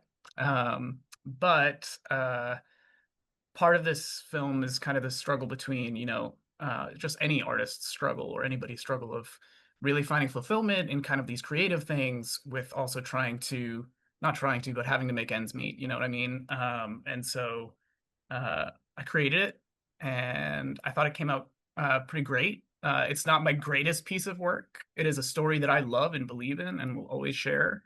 But there's always things that you can always improve on as a filmmaker and as an artist. But yeah, super super excited and happy about that. Yeah, I see you, Emma. Well, okay, so like, can we touch on that? Can we talk about where you do your film program at Yeah, Steiner? yeah, Steiner Steiner Studios is Studios. a little iconic, right? Like, or a Yeah, little there's important. a Yeah. exactly. There's a lot of places that or a lot of larger pieces that have been shot there. It's right at the Brooklyn Navy Yard. But it's like basically just over the border of Queens. Lots of things have been filmed there. Joker's had quite a bit of their the first original Joker by not the original Joker, but the iconic one with Joaquin Phoenix was shot. A majority of it was shot there. Um, I there are was an other films, extra but in Mrs. Maisel there, the marvelous Mrs. Maisel. there That's we go. They have like 13. They have like 13 stages. It's amazing. It's a huge. beautiful complex. But yeah, Fierstein is very fortunate, and they're so appreciative that Steiner offers them space there, and it's always exciting to get there. So you've got something coming up October 24th at Lincoln Center, and it's free, and I'm gonna go, and please invite everybody. I have two things I wanted to pitch here. So yes, October 24th at 5 p.m. So I work for New York City's Department of Veteran Services, and I am the showcase director for a film showcase, a New York City veteran film showcase. It is open to everybody, and we received submissions nationwide, and we selected 12 films that in this first inaugural run. Very excited to have it go on. It's at Lincoln Center at the Bruno Walter Auditorium. Again, 5 p.m. It should wrap around 10. You don't have to be a veteran to attend, but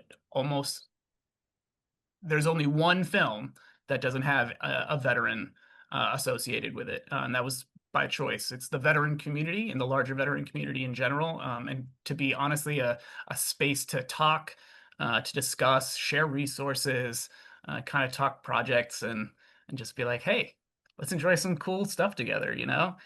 Um, and then secondly, I'm also creating another piece. So with this program, I guess the pitch is just like future work, is that I'm creating a piece that's shooting in January. It's called BYOB, and it's about my veteran experience before the military, and kind of that was talked about by a lot of people here, the intersectionality of identity is very much in play here in that short film. And then that is actually part of a larger feature film that I'll be writing shortly, or that I've started writing, finishing shortly, hopefully. But yeah, that's me. Little me. Well, thank Yeah, you. What you're doing is great. I thank see you. that you are always growing as an artist, and it's very inspiring. Yes. All right, so we're going to move next to we've got our comics, narrative arts, graphic novel segment next. We've talked about some about healing arts. We've talked about some about like professional, you know, standard fine arts. And so we thought a focus on like the history of veteran artists with graphic novels and cartooning would be really an interesting thing to do. So I'm going to really quickly open up for a couple minutes with Andrew. Are you here? Are you, Andrew? I am here. No, Andrew Swift, not Andrew Swift, but you are swiftly the first Andrew. Fine, I'll leave. Andrew Swift is our medical illustrator speaker who's going to talk a little bit later, and you're also a member of the league. Anyway, it's nice to pre-introduce you to everyone, but let's go to the other Andrew now. Hi. Hi, thank you for having me. Thanks for being here. Just Okay. check if yeah. Can you hear me well? Yeah, you sound great. Thank you. Thank you for setting it up so it's got good audio. All right, we've got Dennis Kitchen coming up. He is a friend, publisher. He just does a lot of work with Will Eisner. He knows him well, so I'm so excited that he was able to make it today. We have someone, Todd DiPastino, coming up. He wrote about Bill Malden, another veteran illustrator. But I thought, yeah, you are an illustrator yourself. You work at the league, so I thought you could kick us off. Tell us a little bit about the Comics and Narrative Arts program for which, you know, veterans and non-veterans can study in. But yeah, tell us a little bit about like yourself and how, you know, Will Eisner going to the league where you also go is sort of a source of a full circle of inspiration. Awesome. Thank you so much, Eva.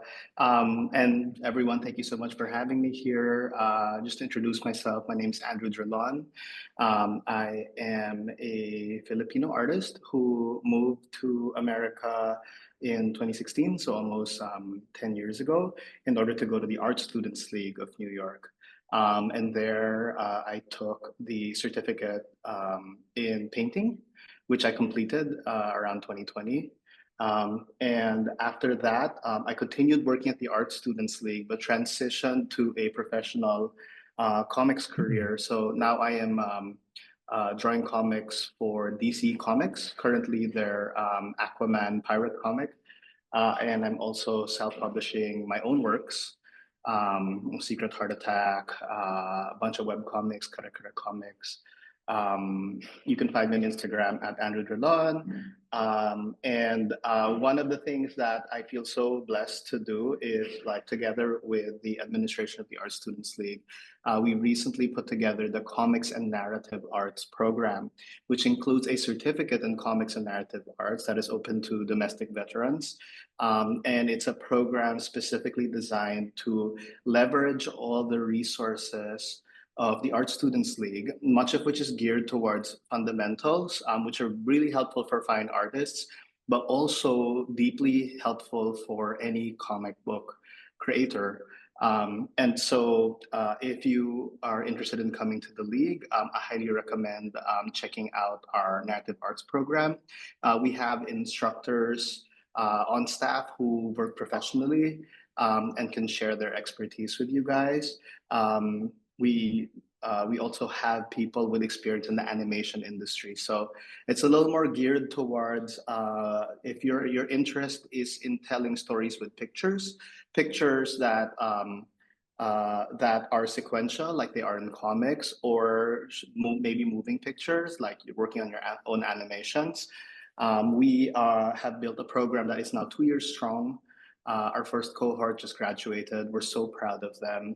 And really, what's wonderful about the league is it's such a vibrant and supportive community of artists who are really coming at things from so many different perspectives. And we believe strongly that the osmosis between all those perspectives and disciplines makes anyone's art stronger. So yeah, whether you're a sculptor or a printmaker or a mixed media person, we do feel like a lot of these sort of creative techniques, tricks, and fundamentals all kind of bleed into each other and help you express your art in the best way possible. So yeah, that's just a little bit about me. Other thing is, since I've been on staff, I have gone a little bit further into the history of the Art Students League, particularly an oft ignored corner of it, which is like comic book artists who have been to the Art Students League. And one of my discoveries was that some of the biggest names of in the comic book industry have actually gone to the league and learned their stuff here. So one of them I've already mentioned, his name's Will Eisner, veteran of World War II. He is the creator of The Spirit and Contract with God. He is actually credited as the progenitor of the graphic novel. So this modern bookstore idea of having like a big fat comic that has a scope and a breadth of an actual novel, which tackles very deep themes or thoughtful themes about humanity and all this other stuff. Will Eisner pioneered that with A Contract with God and a bunch of his other stories. And he came here to the Art Students League shortly before going to war. He actually was taking night classes here while working as a window dresser at FAO Schwartz. And he was studying with George Bridgman in Studios 1 and 2, which is still the drawing studio today. And so if you do take drawing classes, you also get to like enjoy this fantastic drawing room. Yeah, and what's also cool is like I didn't know that, and I had already when I found that out, I had already studied in Studios 1 and 2 for like 4 years, and I was like, oh my god, I'm geeking out. You guys should know, for those who maybe aren't familiar, the comic book industry has its own version of the Emmys or the Oscars, right? And their equivalent is called the Eisner Awards, and it really is named after Will Eisner. So. He is held in such high regard that people who are at the apex of their careers artistically in at least the US comic book industry, to get an Eisner Award means that you are an exemplar. You know what I mean? And that just really speaks to, I think, the really strong legacy that Eisner left behind. And I'm just so thrilled to be part of the Art Students League because it was like a part of that. There's all this connectivity. The other name I want to mention is Mr. Alex Toth, who was a veteran of the Korean War. And he is, you guys have seen his stuff because he did a lot of work, not just for DC Comics, but also for Hanna-Barbera. So he designed Space Ghost, he designed stuff for Johnny Quest, the Herculoids, all this other stuff. But particularly for modern day cartoonists, he is an exemplar for the type of art that is very like refined and restrained. If you look up Alex Toth's stuff, he is a master at drawing, but drawing just enough to tell the story in an elegant and thoughtful way. So you know how there are artists who like to go very hard on detail and who like to cram every inch of the comics page or the illustration with lots of little things to look at. Alex Toth was more on the opposite side of that spectrum. I think his philosophy visually was to pare it down to the essential elements and draw the heck out of it. And you'll see like the way he draws the human figure. Sometimes you're going to see like beautiful little contours, silhouettes, or outlines that are done with like literally one brush stroke. And if you've ever tried to do it that way, you know that there's like a lot of little like strokes that you have to make in order to get to that single line that does the job as perfectly as Alex Toth did. And we are actually in talks with the Alex Toth Foundation. They've supported our League Comic Fest, which is a mini Comic Con we throw here at the League every spring, which, you know, obviously you're also all invited to check out. Whether you join our program or not, it's open to the public, and you get to meet League students who are in our Comics and Narrative Arts program, and they're usually selling their works or showing the new prints they've come up with or their zines and all that stuff. And then additionally, so apart from what sets us apart from our other certificate programs is The comics and narrative arts programs usually stages several events throughout the first half of the year, which are all designed to give our students professional experience. So apart from just learning fundamentals on how to make your art and tell your story, how to execute on your own imaginative vision, we also try to support you building an audience and a readership. And so we take placements at the Museum of Comics and Cartoon Arts annual MoCA Arts Festival. We are also in talks with the Brooklyn Independent Comics Showcase.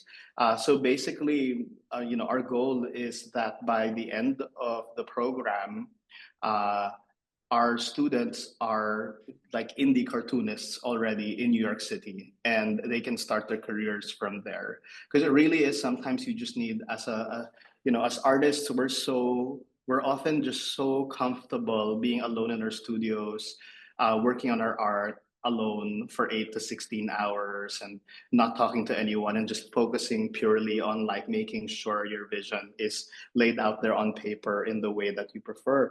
But there are other skills that if you want to go into the commercial world, or if you're aspiring to a career wherein your art supports you financially, there are other skills which just require like a brute force level of experience, and some of that's just like putting yourself in front of people, learning to talk to people, learning to engage with people about your story or why you're telling it that way, and just kind of selling yourself, putting yourself out there in the world, because it's a very noisy zeitgeist we all live in right now, and we have to learn to speak past the noise with our own voices. And so, yeah, we do these events so that our students get some training in showing their own work and sharing of themselves with other people.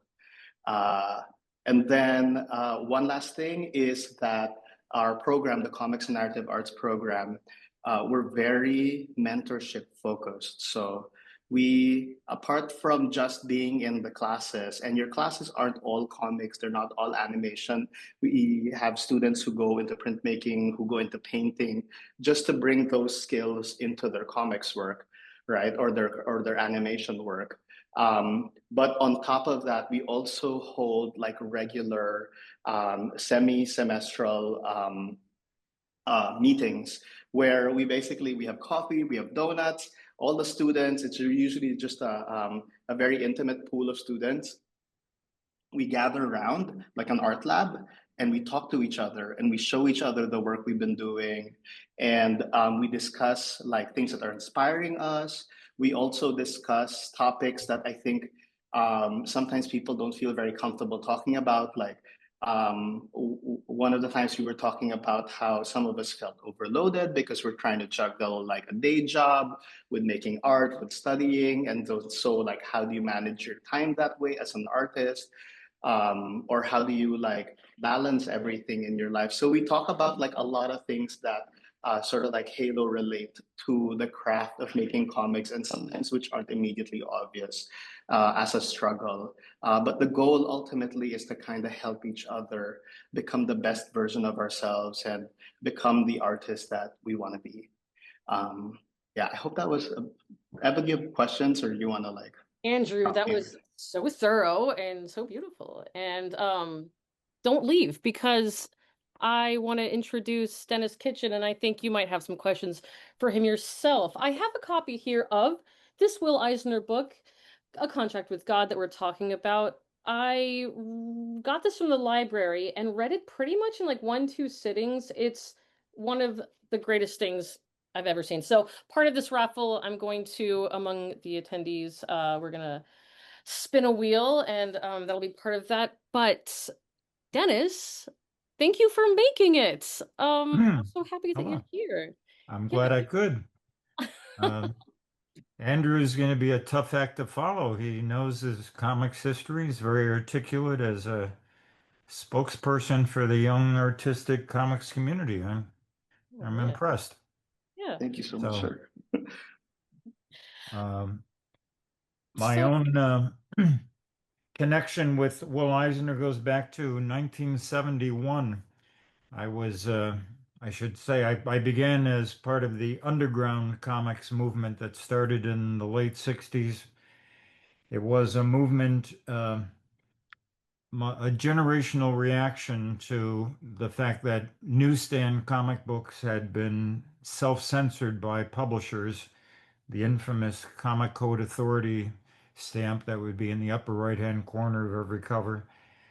I had grown up with the uncensored comics, and without knowing the politics of the industry, I certainly realized early on that they were changing and not in a way I thought was good. They had become quite emasculated in an area where comic books were already considered the lowest of the low in terms of art and literature.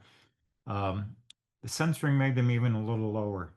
So my generation, when it came of age, those of us who were interested in cartooning and making comics, we deliberately rebelled against basically every cornerstone of the mainstream comic book industry.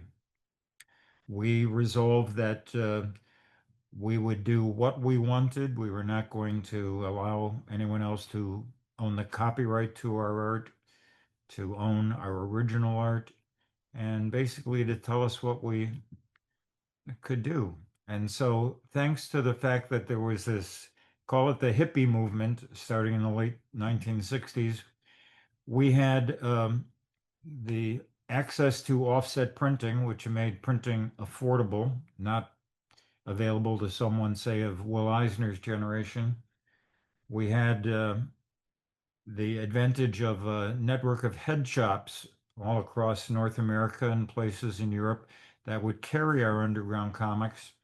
And so I started as a cartoonist. I wanted to be a cartoonist full time, but I was ripped off by the first publisher I took my work to, and I resolved afterward that I would self-publish.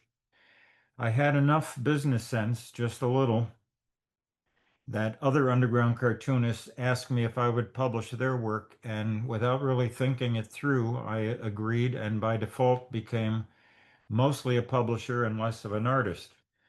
But in the course of that, very only really 2 years into my tenure as a publisher, I went to my first comic book convention in New York City, 1971, and there I met Will Eisner, and we had for me, a pretty astonishing conversation because Will seemed like an old man to me at the time. I was in my 20s, he was in his mid 50s, and that was quite a chasm at the time when a lot of hippies thought, don't trust anyone over 30. But Will and I were immediately simpatico. He was somebody who was always very curious. And he was especially what was curious, I mean, curious about what was going on with underground comics. When he was starting in the industry in the 1930s, of course, publishers controlled everything. They owned the copyright, they kept the original art, and you had a very restrictive work environment. So when he learned that there was a new generation able to create comics in a much, much more open and equitable environment, he was extremely interested. He had left comics around 1952 when The Spirit, his syndicated weekly insert in the newspapers, ended, and he was doing commercial work, mostly educational comics for the government and organizations and corporations. But by 1971, when I met him and he learned what was going on, he resolved to basically retire from the businesses that were successful, but honestly just not particularly interesting to him. He wanted to jump into this new emerging comics phenomenon. And as was pointed out by Andrew, he created a contract with God in 1978, which really upended the comics industry because you had somebody who was already a living legend who took the medium, which we knew only as comic books, these stapled pamphlets basically.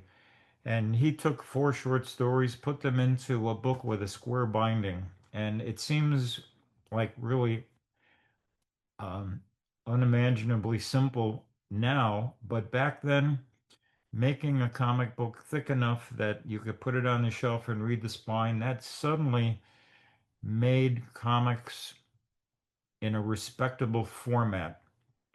And that was a simple but very, very important step for those of us in the industry.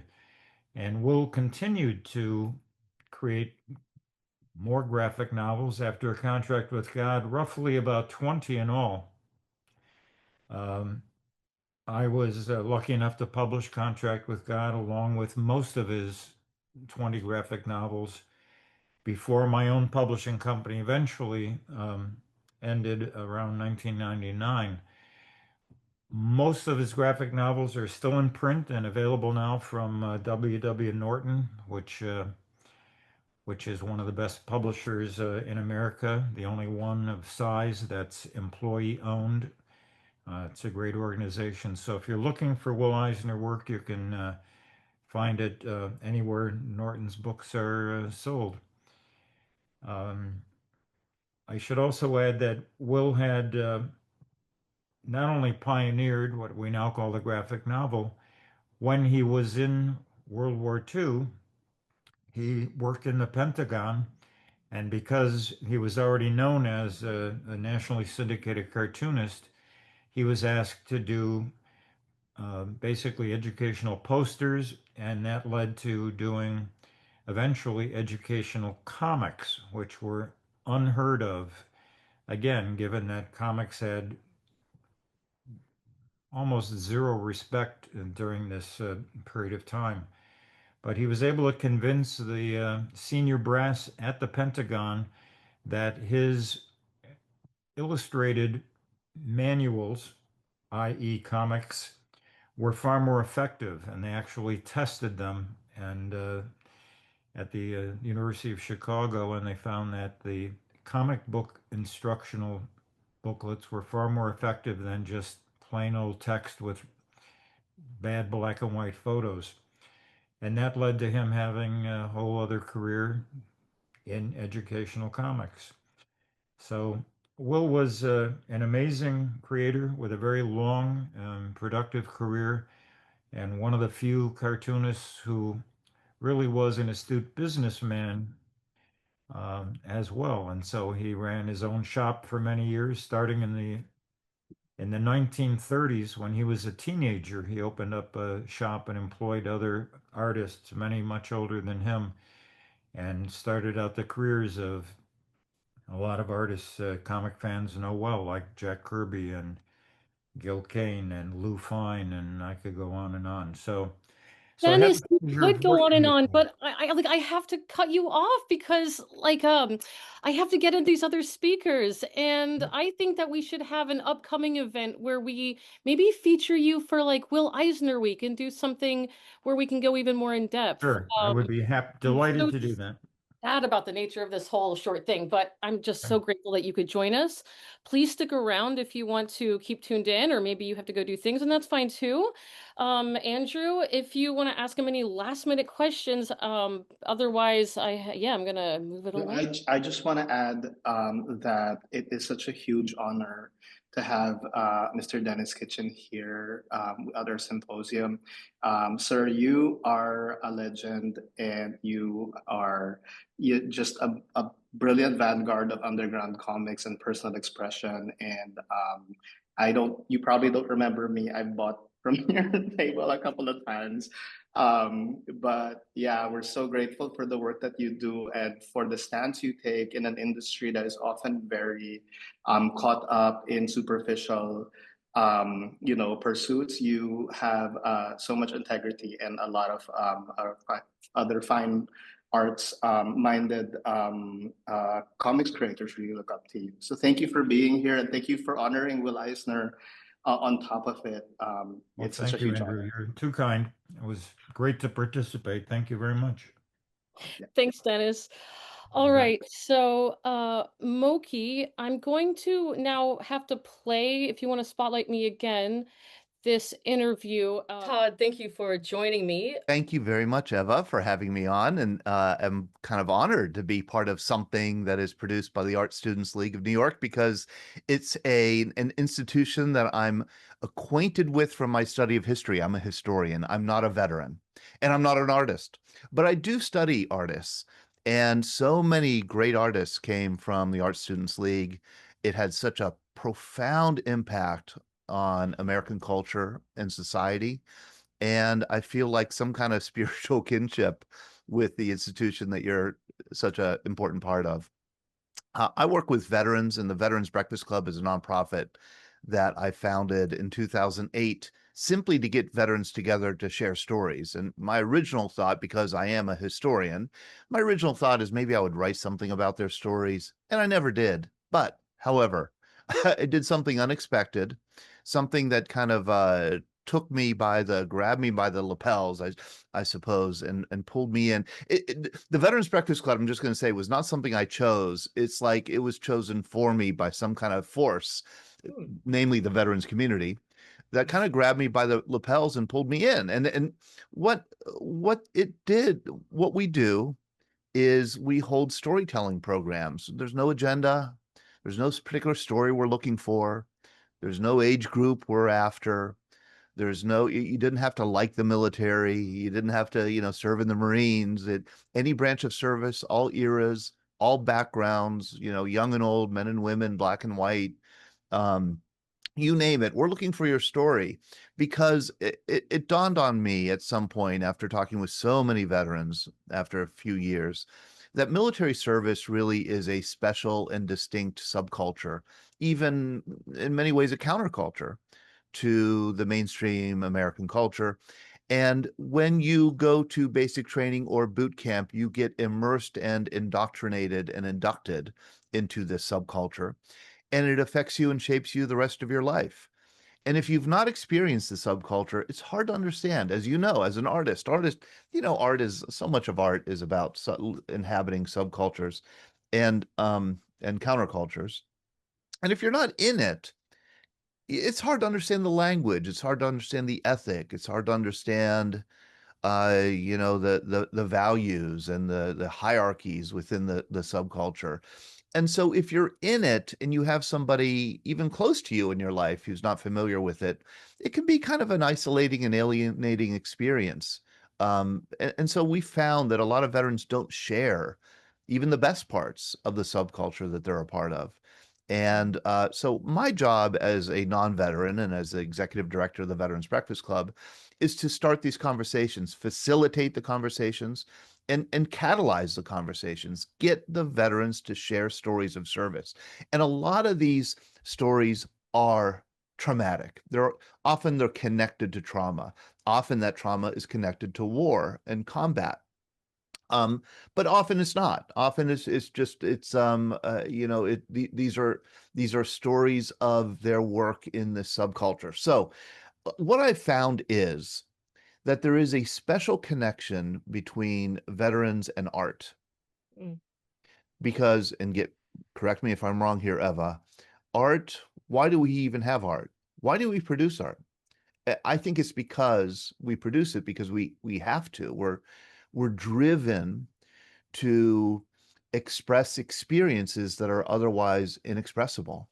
So you must have an understanding of how it came to be that so many veteran artists were like excelling at these graphic novels. I know that you have a little experience writing about one artist, but before we get to that, like, do you have a sense of, I mean, was that just like the industry at the time for a creative person, or is there something more to it? Like, the industry at what time? At the time of World War II?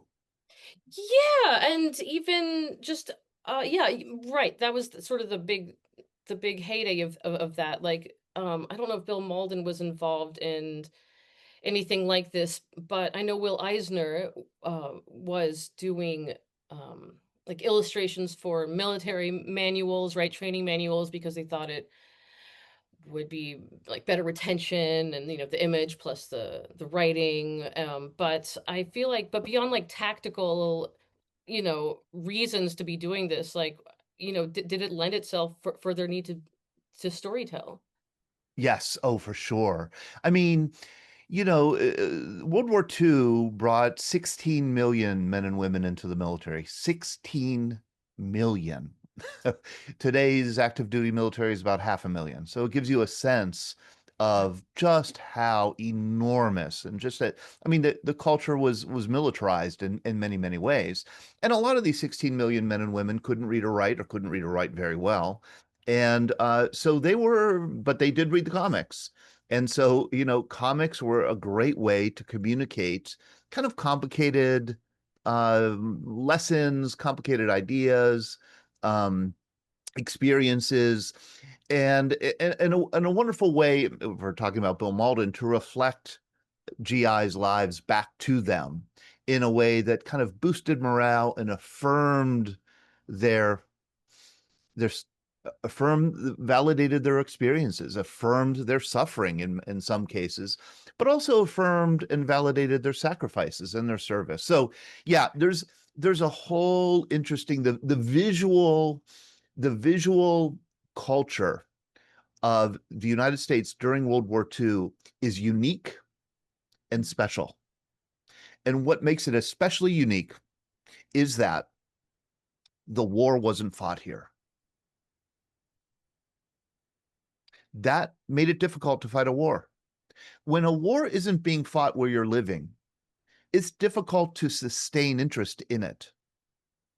For example, American Bond posters and movie posters and propaganda posters during World War II are much better, much higher quality, much more graphic, much more candid, kind of darker than the propaganda posters that you get in other belligerent countries, say in Europe. And that's because Europe was bombed. They didn't need to see, somebody living in London didn't need to see what a bombed out city looked like. They just opened their window and looked out and saw it. They lived with the fear. They lived with the terror. So what the British needed more than graphic reminders of what war was, they needed morale boosts. But here in the US, there was a real need to communicate to the American people what the experience of serving in the military was like and what the experience was like living in a war zone.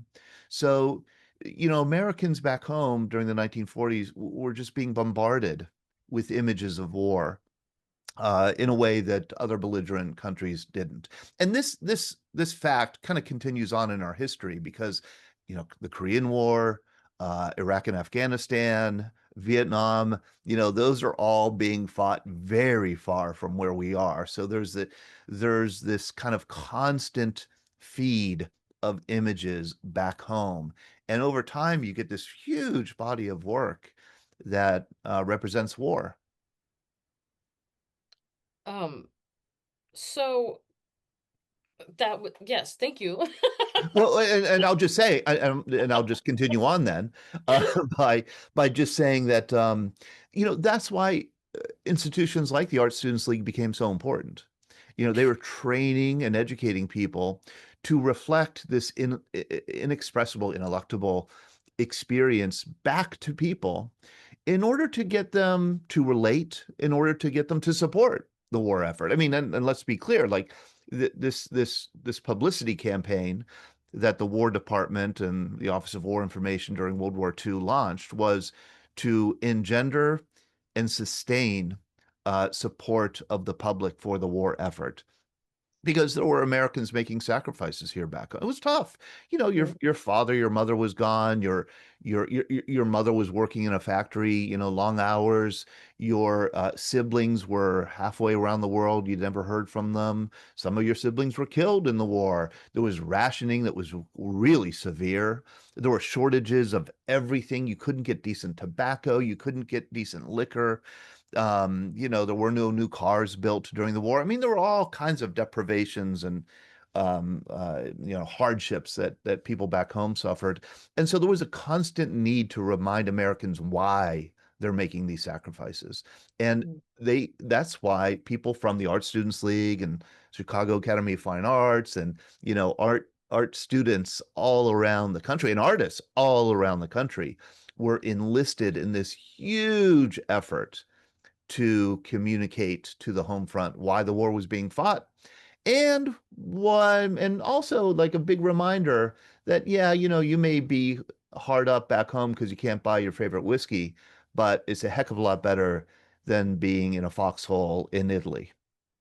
Just real quick, have you ever heard a story about how we were not prepared with a base ready to receive the Statue of Liberty, and so they were going to send it back if it were not for the efforts of this guy who used the penny paper system to raise pennies from all over the country to get a base for this thing. Do you know the story? I don't know the story in great detail, but I certainly know of that story. Yes, the building of the base was a huge, huge project. It's like, I mean, boy, I think of the old band song, The Wait. Somebody gives you a gift that it's is super inconvenient. Yes. Hey, Eva, here's this wonderful rare elephant that I'm going to give you. All you have to do is feed it and house it. That's kind of how Americans received the Statue of Liberty. Yeah, the base had to be constructed. Yes, the symbol of freedom was forced upon us. Yes, right. No, but what I enjoy about that story is how it, in this very American way, this coming together, which is sort of characteristic of, like, the American spirit, this can do coming together to do something big. I just like how everyone gave pennies for this base. It's like so symbolic, even though it was, as I Yeah. had to voice it Well, all. let's talk about the Statue of Liberty because I do think it's so emblematic of how art, when you're an artist, I'm not, but so when you create a work of art, you probably have some idea of how it's supposed to be received or what you're trying to communicate. Um, but often the person viewing the art, the receiver, the reader, the viewer, the critic, they're getting something entirely different than what you intended. And that's kind of like the magic of art, I think. So the Statue of Liberty was intended, what, Liberty Enlightening the World. I think that was how it was originally entitled.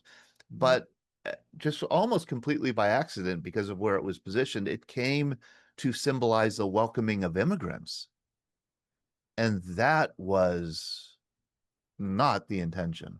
That was Really? not at all Well, the intention. on the base, did they add that later? There's like that writing Yes. of the Emma masses. Lazarus. Emma Lazarus's wonderful poem. Oh my gosh, what a beautiful poem. She was a descendant of Portuguese Jewish immigrants and wrote that she was socialist and wrote this beautiful poem about how America is a welcoming country to the poor and the wretched refuse of distant shores.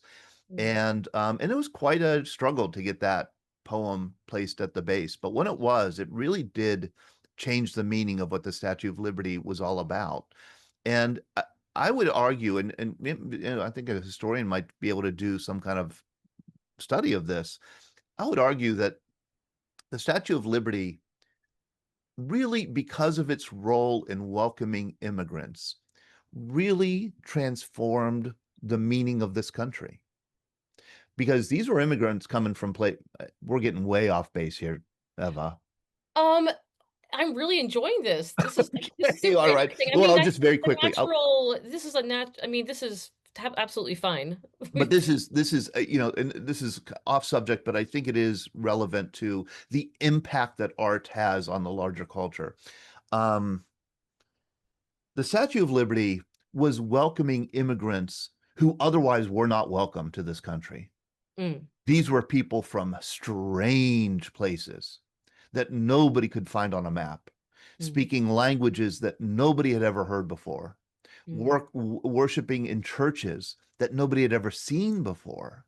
They were coming from 100 different little fiefdoms in Southern and Eastern Europe.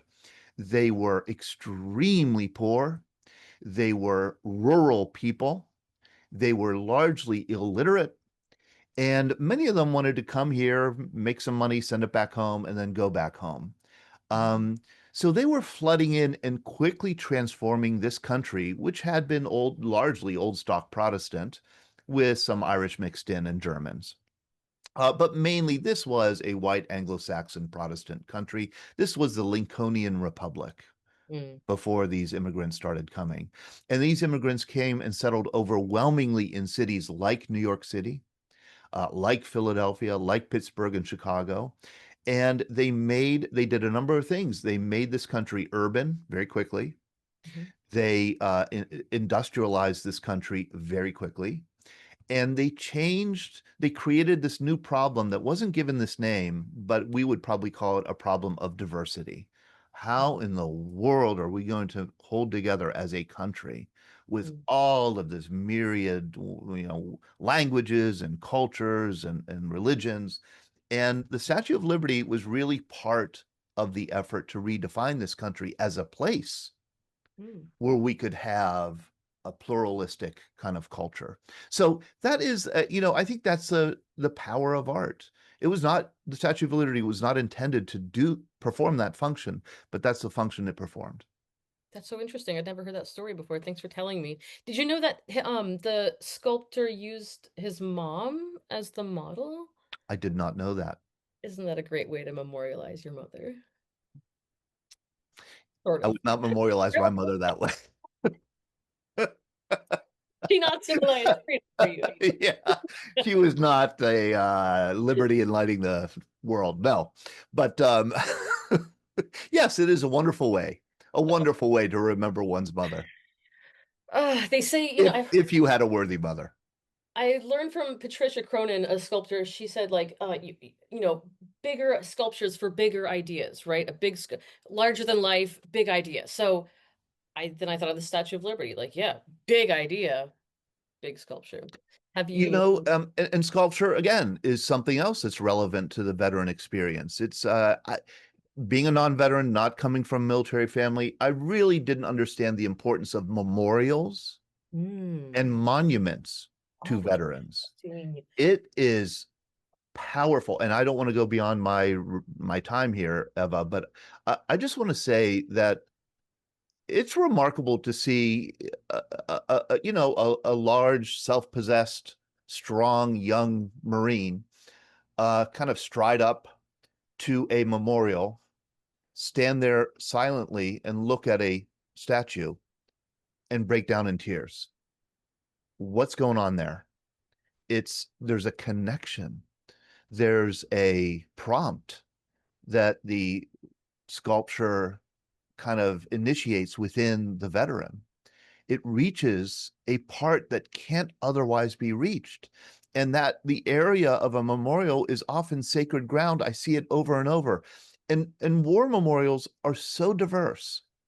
The Gulf War Memorial that is being built now is very different than, say, and has a whole different function, whole different meaning than the Vietnam Memorial, which has a whole different meaning than the Korean Memorial and the World War II Memorial.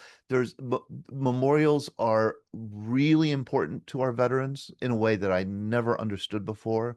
There really does need to be a sacred place with art where veterans can gather and reflect and remember and express their love. And it's a really important function. So if any, artists who are listening or who are at the Art Students League who are involved in sculpture, and if they ever get a chance to work on something related to a war memorial or veteran experience, it could be a really rewarding and life-changing project. That's amazing that you say that. We will be talking with a sculptor later, so that's interesting. I hadn't thought about that. You just better get every damn detail right, that's all. If you are a writer, and I say this because I'm a historian, if you're a writer, if you're a speaker, if you're an artist, and you make the slightest mistake, if you put the pin and the hand grenade on the other side, if you use the most famous example is the sculptor who did the wonderful sculpture of the 3 Vietnam GIs, the service members in Washington, D.C., by the wall, by the National Vietnam Veterans Memorial in Washington, D.C. There's this wonderful, wonderful sculpture. And one of the soldiers is wearing bandoliers with machine gun bullets facing the wrong way. Oh my gosh, that poor sculptor, he got, he heard from every GI in the country, why did you, we never put our bullets, and I know this from experience because I say wrong. When you talk as much as I do, you're going to get a lot wrong. And man, you know, the vets are very quick to correct. And it's a wonderful reminder of how when you're in war, life is distilled down to its bare essence. You only have a few things, you know, you only have one pair of boots, one pair of pants. I mean, truly, you live with whatever you could carry. So those few things become so important to your survival. And to get one little thing like that wrong, to have your laces be laced the other way, is absolutely, it takes away from the authenticity, I think, of the depiction, and it distracts, I think, veterans from being able to, you know, commune with the art the way they should.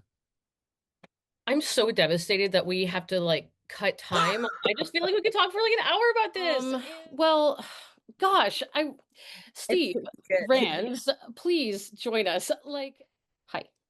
Hi, here I am. Thank you for joining us. All right. Well, would you tell us a little about yourself? You're in Lawrence, Kansas. I am the home of the University of Kansas and the birthplace of basketball, which they'll never let you forget. I'm not a KU alumni, so. All right. So I know that you sent me something that you want me to play a few images while you talk. But before we do that, tell us a little bit about your background in the military and as an artist. Yeah, I'm retired Navy. I enlisted out of high school because I couldn't afford art school and was scared to death of student debt, and really didn't feel like I had a voice or anything to say as a 17-year-old.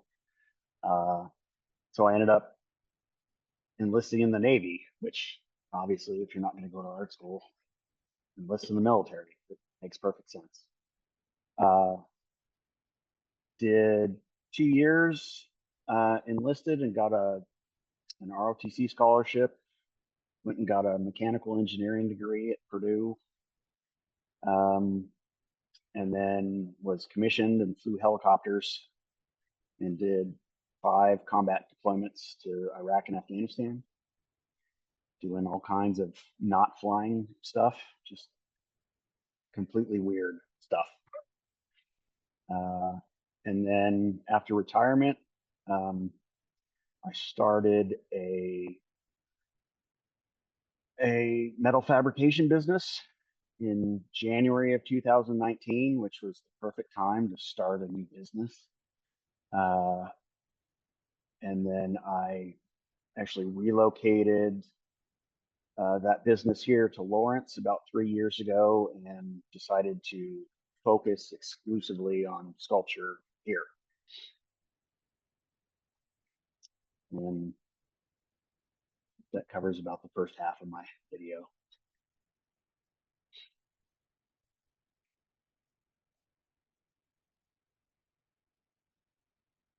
All right, are we ready to go through this?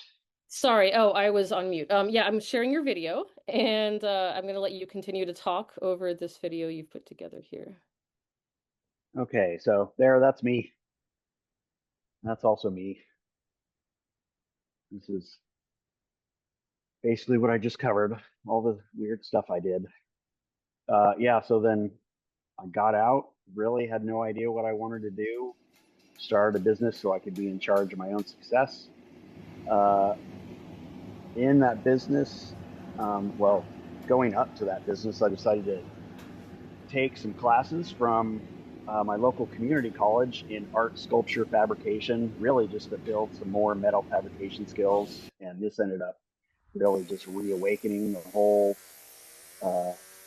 kid artist. Shortly after, my wife and I did a trip to Italy. She was taking cooking classes as a birthday present for her, and she found me a place to occupy myself during that time, which was in Pietrasanta, and got me hooked on carving. Shortly after that, with the metal fabrication business, I had a local winery ask me about fabricating something to stack wine barrels, and that turned into that last sculpture. From that, I had a little confidence and decided to apply to a public art call, which was with the National Cherry Blossom Festival, where they had some composite cherry blossoms that they wanted artists to decorate. And I went ahead and told them I would just build one out of metal, which they accepted. And then I had to figure out how to get it done in 2 weeks, which took some furious doing. After,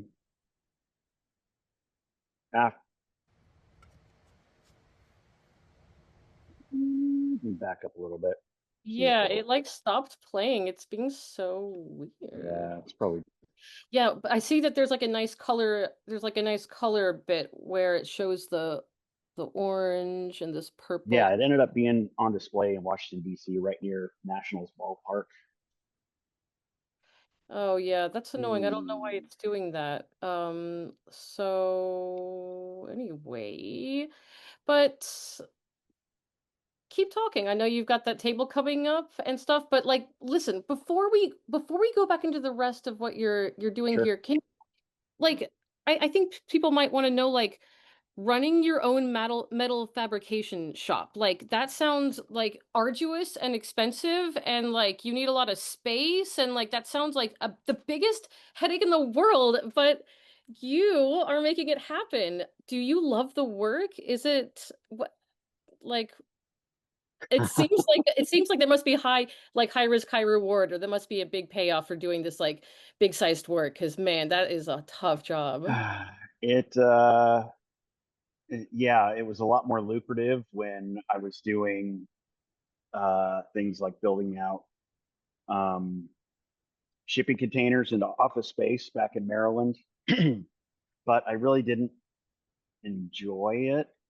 I mean, it certainly paid, but it wasn't fun. And the more creative projects I did, the more I realized that I didn't really want to run a business as much as I wanted to fabricate things and solve problems while doing it. And actually, we had to relocate out of where the shop was located, and took the opportunity to move halfway across the country to where my my wife's parents live, and that gave me the push to just pivot and focus on what I loved.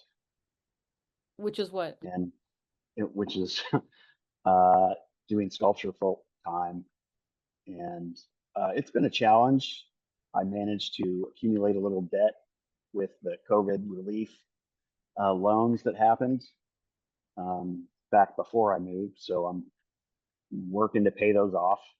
But I also have my military retirement and disability that helps keep me afloat. Okay. But yeah, I spend every day coming here and working on what's been primarily commercial commission work, which I like because making creative things for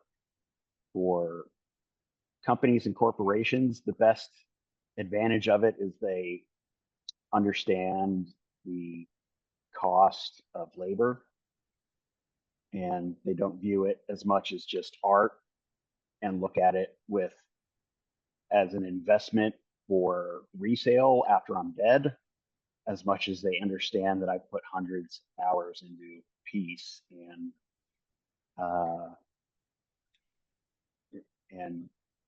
it costs money to do that. Yeah, everything costs money. Yeah. How are you leveraging opportunities into better opportunities? Do you have an agent? Are you like out there meeting everyone? How do you get these gigs?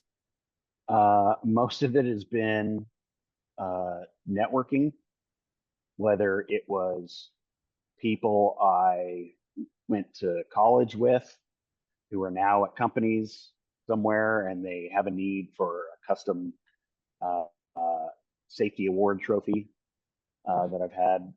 I also had a referral from the U.S. Veteran uh, Artists Association. And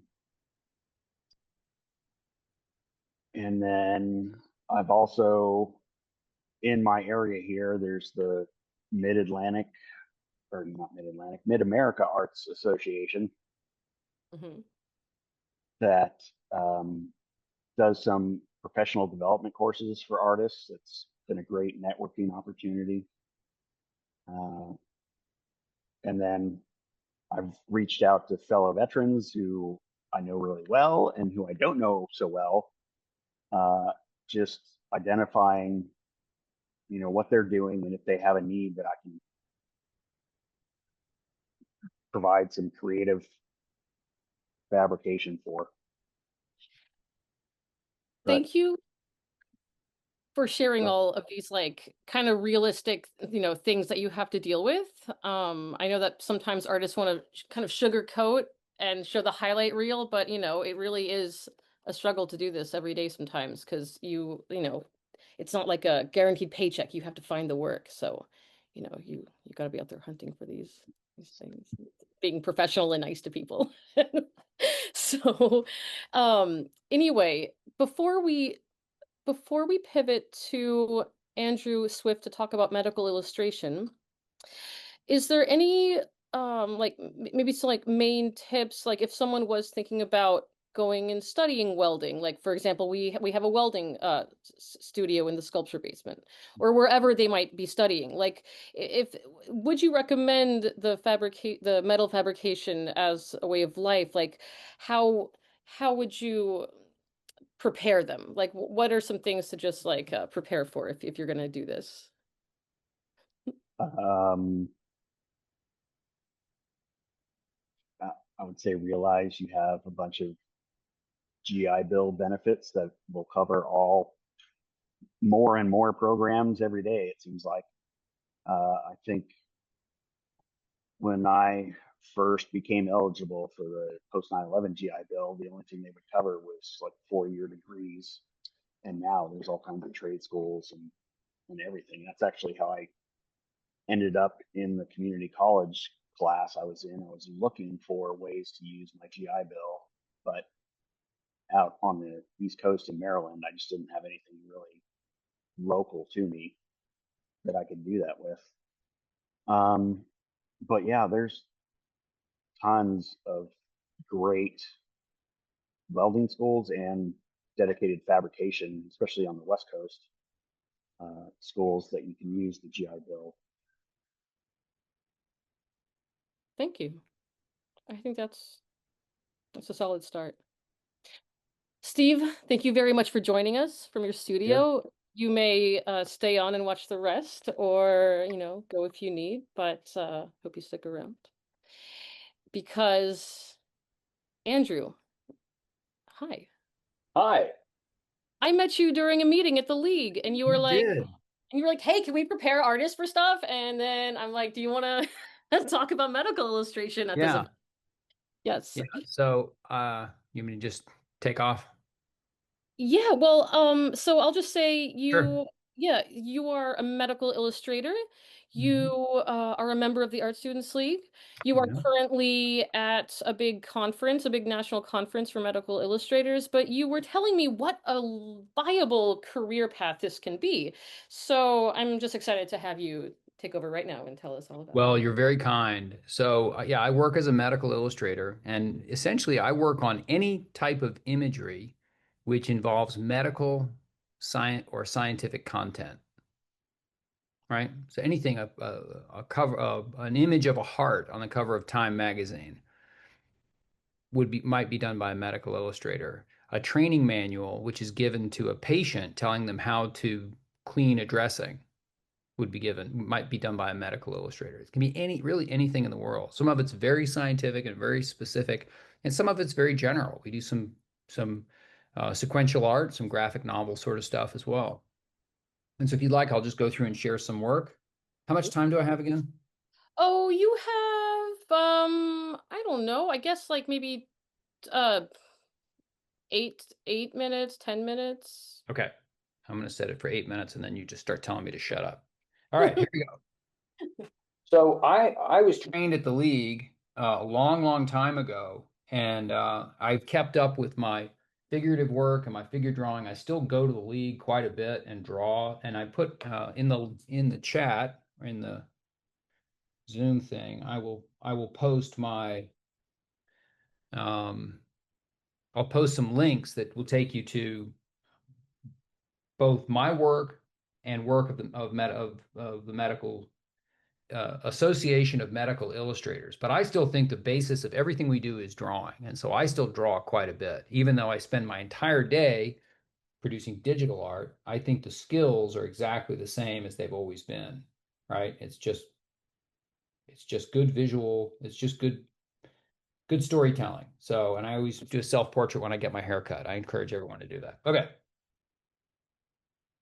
Today, for instance, I built a chloroplast. This is the green thing inside plant cells that makes that conducts photosynthesis. And so this is a very simple model. It's a dimensional model, and I made it in. Everybody see my screen? Everybody see what I'm showing? I see it. Okay. And let me see here. And these are the links in case anybody wants to check them out. That would be a typical project for me. Someone would call me and say, hey, we need this thing. I also use a lot of diagnostic imaging. So I will take images from, we've all had CT scans or MRI scans, right? And I will take that data, add false color to it. And just so you know what you're looking at here, this is the rib cage, obviously. Let's look at it from this side. It's a little easier. This is your aorta that pumps oxygenated blood out to your heart. This is purple stuff is the blood going to the lungs.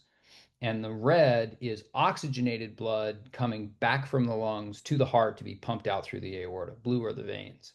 Now, this model is really messy. It's got a lot of junk in it, a lot of noise in it.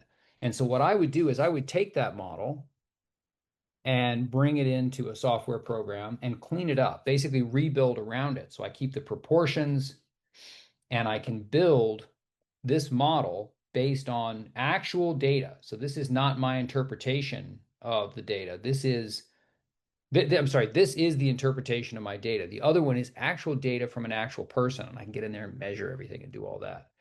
That's just one of the things that I would do as a medical illustrator. This is kind of the typical medical illustration job that I would get. Probably the most typical job would be something like this. And it's showing surgeons, this is for surgeon to surgeon communication. How do you do this certain surgery? How do you do this specific surgery? And a very interesting thing happened when I worked on this job. The surgeons started to have a friendly disagreement about how their surgery was conducted. I've heard of this happening before, where like they learn new things by looking at an artist's rendition of Well, a thing. all of it's every surgeon has if they do it long enough, they modify the techniques. There's no right way to do something. It's the way they have found they get the best results. The only thing the surgeon cares about are their results. That is it. And in this case, and let me show you this. So this is a series of cuts that are made to the bone in order to open a space to make it more comfortable for the patient moving forward, right? And producing the illustration is not the hard part. It really isn't. The hard part is figuring out what the surgery actually is. And this is what I had to work from. And these were actually done by an illustrator, very, very crude drawings. And I'm like, this is not going to work. So I met with the surgeons and we had a call, and I left the call and I said, tell you what, let's revisit this in a week or two. And I went through and I actually built the vertebrae. This is low back, seen from the back. And I conducted the surgery on virtual models. So I went through and cut those models. This is all going to happen really fast. So see what I did right there? I cut that thing. I took a piece of this out, and I'm sorry it whips around so much. I didn't really know how to use the software. And now that thing is gone. So what I did was I went through and made all the cuts in this surgery in the sequence that they would make them in the actual surgery. And I showed them in a video call to the surgeons. And the surgeon said, yeah, that's right. That's the way we do it. And the chief resident said, no, it's not. He said, it's not? He said, no, no, we don't do it that way. We do it this way. We angle it slightly different, or we do this other thing. And my point is not that one was right and one was wrong. My point is that I was able to make these models, show them to the surgeons, and the surgeons understood their own surgeries better as a result. And it's visual storytelling. I know it seems like it's far removed from figure drawing and making beautiful artwork. It's really not. It's an image that it's a visual narrative. That's really what we do. We're doing it in painting, we're doing it in watercolor, we're doing it in figure drawing. I'm also doing it in medical illustration, and that's what I do. I got 2.5 minutes left. It's exciting. Hey, also what's exciting, like you told me that you get paid like pretty high for when you told me how much you can make, I was like, why aren't I doing medical illustration? Like I know how to draw. Like I think the kids graduating from medical illustration graduate school right now, so most of them go to college and then they learn to draw and paint and use the computer. Really, medical illustration is 3 different components. It's art, it's science, and it's technology. And if you add another one, it's business. So it's really 4 different things. But kids getting out of school are making probably $65,000, $70,000 a year graduating from a graduate program. And then professionals in the field are probably earning anywhere from 150 to 250,000, probably something like that. Yeah, that sounds nice. So and the degree is, you really need to be a good artist, a good figurative artist. You need to have good technical skills, and you need to have a good science. Like I consider myself a scientist wannabe. I really love the science. It's what I really get into in this field. And so you have to really love science, and you need to have, you can't be afraid of most medical illustrators are not scared of a little blood and gore. It's part of what we do. So I went through and basically conducted this surgery, and actually I'm drawing on the models, just like these things were little styrofoam pieces, and I could cut them up and draw on them with a Sharpie and do all that. And this was just an interesting part of the job. It's rare that I don't do a lot of orthopedic surgery, which is what this is. But I just thought it kind of is everything. It's a technology piece, it's a visual communication piece, it's a business piece, because I could interact with those surgeons and really sell them on my ability to solve their problem, to explain to them why I'm charging them so much money for this individual illustration. So, and then there's lots of different fields. I work in primarily the pharmaceutical and surgical device industry. But there are a lot of people who work just in the medical legal industry. So all they do are medical legal illustrations for courtrooms, or to show as demonstratives to lawyers to try to get the case to settle before they go to court. Nobody wants to go to court. And if you can make a compelling image and say, hey, look, the jury is going to see this, they're going to see these representations. The other side is going to look at them and say, well, we don't want the jury seeing that. So, and they'll often come to a settlement. I also do a lot of work in publishing. That's what that anatomic model of the heart was for. That ends up in essentially a virtual textbook. People can click on the different parts of the heart, and it'll tell you which each structure is, that sort of thing. Nice. Yeah. Andrew, so do you want to come back to the main room? You have more to look at. Sorry. I've got 2 hours of content I could show you. This is me drawing the vessels on the back of the eye. And yeah, and it's just kind of fun. And the stuff like this is it's the same technical trick over and over and over again. But this is what your eye, if anything, the vascular components on the back of your eye are more complex than what you see here, if anything. And there are just some good technical tools for building this sort of stuff. But you can imagine this is just an actual thing, and you'd put these on by hand by rolling up little pieces of clay. It's you could do this. You could really do this traditionally as well. Yeah. Well, Andrew, thank you so much for being here. I'm wondering, so if someone was interested in how to get started with medical illustration, like, would you recommend, do you have a website you can recommend? Should they reach out to you? Should they just start drawing at the league? Like, what should they do? they should go to the Association of Medical Illustrators site, and I put it in there. It's ami.org. I already put it in there a little while ago. And then I put my website, my company website right below it, and they can click on those two links, and that'll give you a feel for what we do. And the ami.org will have everything from the schools to information about the profession. And that's really the place to start. I'm happy to talk to people as well if they have any questions. Yeah. So generous of you. Thank you. Of course. All right. Well, enjoy the rest of your day, whether you stick around for the end of this or whether you have to leave. I've got to go. I got to go meet some people, but I hope people will reach out to me if they have any questions. All right. Very nice to see you again. All right. All right. So next we're going to talk with Moki. Do you want to take the spotlight off of him and just do like kind of speaker view thing, or could we like, is it possible to maybe just or I guess we need the spotlight. Okay, so there'll be a few of us right now. Tom, you and I are going to talk just for a couple minutes, and then we're gonna invite Moki, and I hope Nicole is here. She's here too. Yay, from DVS. They're gonna talk about education benefits.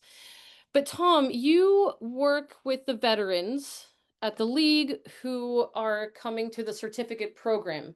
You don't have to be in the certificate program to study at the League. The League has full-time, month-to-month classes, morning, noon, night, weekends in welding, stone, wood, printmaking, drawing, painting, mixed media, like so many things. So, Tom, can you tell me a little bit about how you work with veterans who want to come to the League?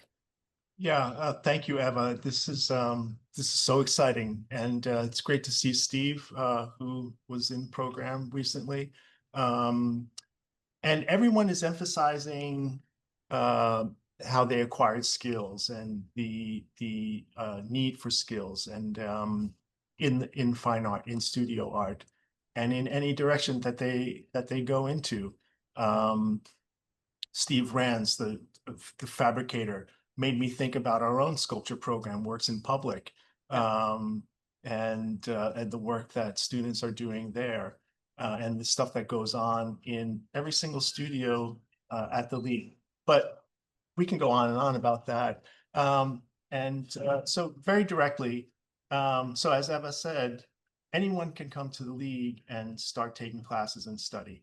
However, if you are a veteran who still has GI Bill benefits, then you can come to the League. We are certified by the Veterans Administration to admit veterans using their GI Bill benefits. You have to enroll in the certificate program, and you have to be a full-time student. So distinct from being a regular student, you do have to apply to the certificate program. You have to be accepted to the certificate program, which entails a portfolio of artwork. And I advise potential applicants on that process. And once you are accepted into the program and we review your documentation, you can begin taking classes.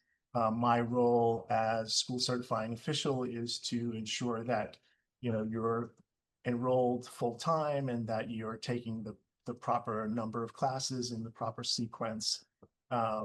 So officially, I'm communicating with the Veterans Administration in that regard to ensure that everything is being done properly. Sorry about that.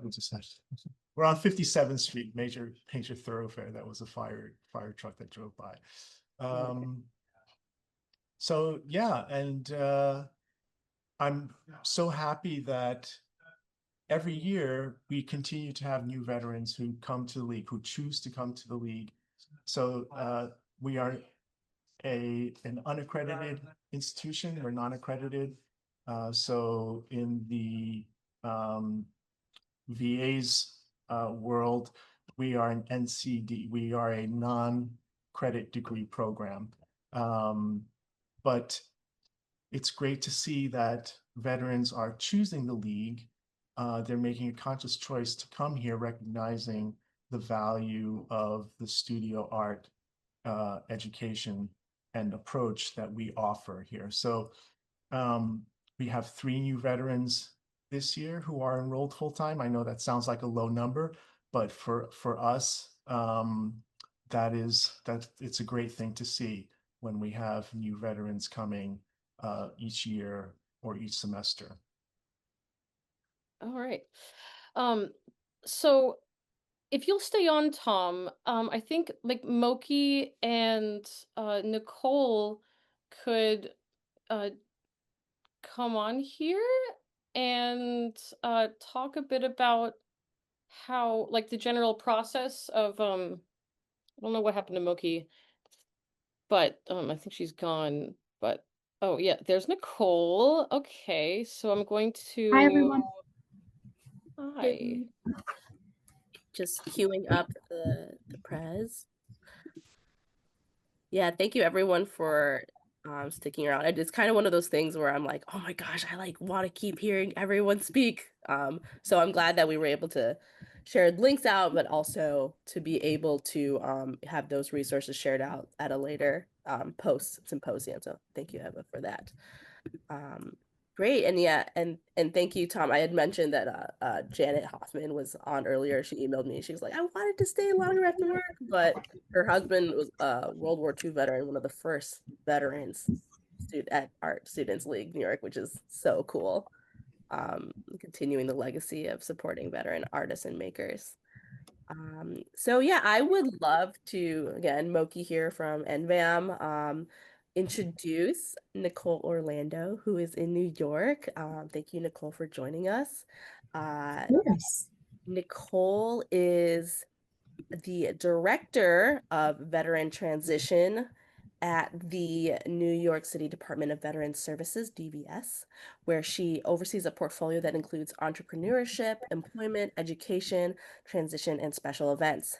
She began her career with DVS as an intern in August 2020 and quickly demonstrated her passion for supporting veterans and military families. Nicole holds a Bachelor of Science in Public Affairs from Baruch College. Okay. Yes.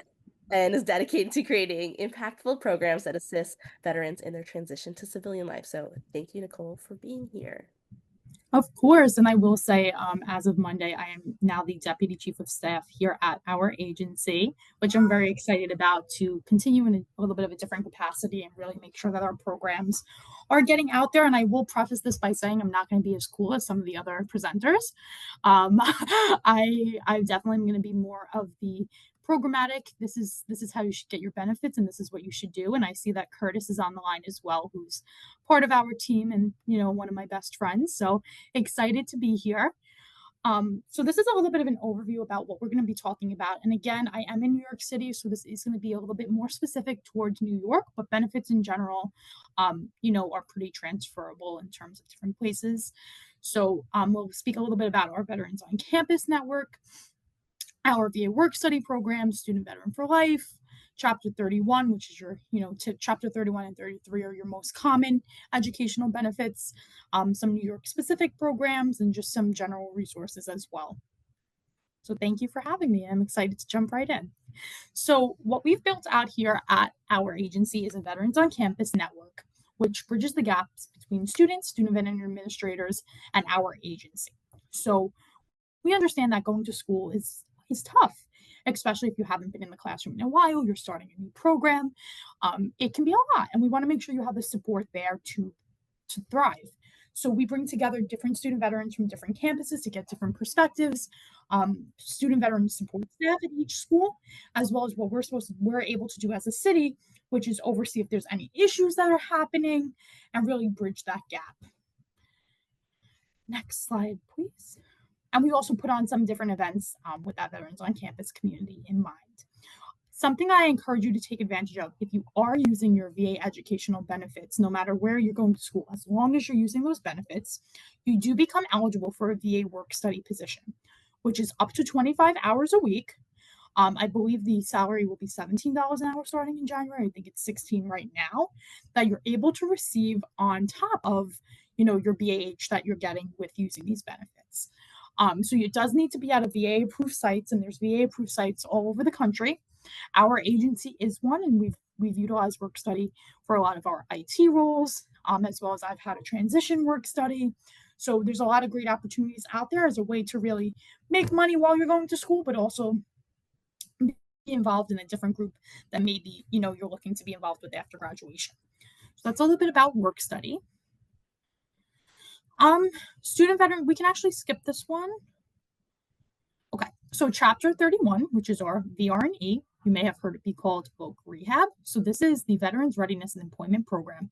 It's technically an employment benefit, but you'll see a lot of people using it at educational institutions. And it's a way that provides those who are service-connected disabled to explore different employment options and any gaps in that training. So the rule of thumb here is to use chapter 31 before you touch your GI Bill, but it has been done with using GI Bill first and then moving into this VRE. I will say it works differently than the GI Bill in the sense that you do need to have a VRE counselor from the VA assigned to you. So it could be a little bit more lengthy and they have more involvement in the actual program you're choosing, unlike the GI Bill where you kind of decide your own adventure. Next slide, please.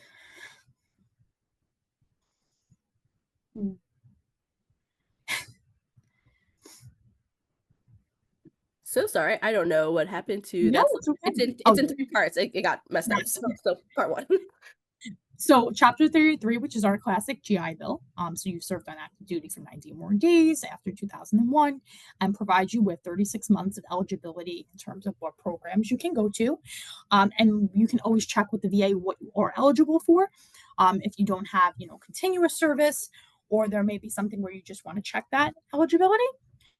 So there's also the Forever GI Bill, which has that expanded eligibility for post 9/11 veterans, especially those who are on reserve duty service, as well as Purple Heart recipients. And then there's the Montgomery GI Bill, which is for more of that reserve component. So what we like to say is, the VA is our friends in terms of navigating your case specifically. We can always talk about it generally and what these benefits provide, but you always want to make sure before going in or thinking about an educational program, you check your individual eligibility. There's also schools that are yellow ribbon programs, which means for the schools where tuition exceeds what the GI Bill or Voc Rehab covers, the yellow ribbon program covers that gap. So think about our Columbias, our Ivy Leagues. Most of them are yellow ribbon schools and will cover that gap in tuition that the GI Bill doesn't cover. Next slide. Okay, so this is a program specific to New York State, but it's definitely important to think about if you are ever thinking about coming to New York. So it covers the cost of tuition not to exceed the tuition of a state university, which I believe is $7,070 for a year. You can be pursuing your undergrad, graduate, a vocational training program at a part-time or full-time pace. If you've been a resident of New York State for 12 months, you are eligible for this benefit and have served 4 years active duty, whether it's combat or non-combat, it doesn't matter. But you do receive your tuition for free. There's just no housing stipend included in this. So it's definitely a great benefit to consider, especially if you exhausted your GI Bill or not approved for Voc Rehab. It's a great opportunity to get that training in that school for no cost to you. Also, it's something to call out here in New York, separate of your veteran identity or your veteran status. There's also the SUNY and CUNY Reconnect program, where if you are choosing a major within any of these areas on the screen, you do get an associate's degree completely paid for at any of the SUNY and CUNY schools that have these programs. So it's definitely something to consider, especially too for family members, spouses, because it's not veteran specific. All right, and then for me, separate of my hat of education and the benefits piece of this, we always want to make sure that our veterans that we're working with, especially if you're in school, thinking about school, are also thinking about your professional development. So leveraging LinkedIn to stay connected with those in your network. Thinking about civil service opportunities. There's different fee waivers here in New York where you don't have to pay to take a civil service exam, as well as we do a lot of match with different corporate partners based on the skills you have and what future goals you have. Always happy to talk about different employment opportunities, as well as we have a skills translation workshop that happens about once a quarter, where you can actually talk to hiring managers and think about how to bridge that gap between what you've done in the military and now what you've done with school and some other background you have, and be able to talk about it with your network. So I'll always be sure to share those flyers out. And next slide. So these are just some more general resources for your family members, your caregivers, thinking about how being in school, transitioning out of the military, there's a lot going on, more than the typical student or your traditional student. So we want to make sure that you know that there are resources out there to explore, whether that's thinking about nonprofits that provide support, some different state benefits, how to navigate benefits. That's what we just like to put out there because you never know when you could use it. So here's just a little bit more about the different links to think about the different opportunities. Of course, this is very New York City specific because that's where we're at. But if you reach out, we're always happy to point you in the right way if we do know someone in your state that we can get you connected with. And then these may have passed. But I will say, feel free to reach out to me. I'd love to add you to our distribution list, to our newsletter. Even if you're not in New York, it's good to see what's going on here, especially through our social media. We have a lot of projects that go on during the year. I know Curtis probably spoke a little bit about our film showcase that's going on. So there's a lot of different opportunities that we would love to get you tied into, even if you are not from here. And I think that is everything. Nicole, thank you so much. You're like just one of these people that I know that whenever veterans come to the museum and are trying to figure out like how do I get into this world, it's folks like you that I'm like you that are in it and that advocate for it, that know the inside and out, that make it just easier for people to navigate, which can be kind of really overwhelming information. And especially with, as we all know, this sort of nonlinear pathway that a lot of our military connected folks live, about like going to school, leaving school, coming back, moving. Just so grateful for your time and your wealth of knowledge and what you and Curtis are doing and with this organization. So thank you. Yeah, and we're always happy, feel free, please, anyone reach out. Like I said, if it's something I don't know, I'm happy to connect you with someone who does and help you with that navigation because we know that it's overwhelming and we know that there's a lot out there. Hey, Curtis. Yeah, I just wanted to check if anyone had any questions. I appreciated earlier when Steve was like, yeah, using my benefits made all the difference. And I'm sure that can be a lot of folks too, about helping launch a career, especially in the arts. So they know where to find you. I think everyone put their emails in and everything. Right? No? Oh, I don't see. Yeah, did Nicole, you put your email in the chat? I can drop it in the chat now. Yes, I'll drop that in the chat. Thank you. Okay, so yeah, thank you for breaking that down for us. That was helpful for me also to learn a little bit about this. So we're going to close this out and do a raffle. Yes. So, but before the raffle, I just want to say we have a fresco class at the Art Students League every Saturday. It's hard to know where to learn Italian fresco. I'm going to just brag really quickly. This is the first fresco I ever did. I did it in 3 hours. We used the backs of these textured tiles. So you can see up close how it's very thick and very, it's like lime and sand. It's the pigments baked in there. So this is one of the sort of crossover painting and sculpture classes we have. And I had to plug in the fresco because it's such a unique class. So, Moki, I know that you've got a swag bag too. What did you bring? Yeah, so thank you everyone for staying, and thank you to, especially Eva for organizing this Art Students League of New York and all their participants and attendees for giving their time to the symposium. It just, we wanted to give like a little gift for people for coming here. So we're gonna raffle off some stuff. I have a swag bag of NVAM goodies, including the stainless steel Yeti mug, this bag tag with the museum logo, some pins, a shirt that will be your size because I will ask what size you are, whoever wins, and then a tote bag that we will mail to you. So that's what NVAM's offering. Okay, so I think we were gonna just stick to the people who made it to the end, right? Because it's more fun to win when you're there, right? Is that what we're gonna do? So, I've got, let's see, Mark. I think I got mostly everyone in here. I'm putting everyone's names into the wheel of names thing here. Sure, yeah, and while you're doing that, I can just quickly just let me know you're ready. Again, today marks the sort of launch of a couple of things with the museum and our growth to support folks. I really appreciate the shout out when Amber was talking about, because we've had conversations in the past about, and I'm sure folks in here be like, hey, do you know, like, if someone like me is doing this or interested in this, it's really like word of mouth is like the best connections to get resources and whatnot. So this is the museum's initiative to use that vetted connections, word of mouth, like here are the updated things, because there's a lot out there as I've been putting this together where, oh, you haven't done anything since 2021. But this project is the way that we hope that our military connected and veteran community can support each other by sharing what they know in a sort of one-stop shop. And so the website lives online, but I dropped it in the chat as well.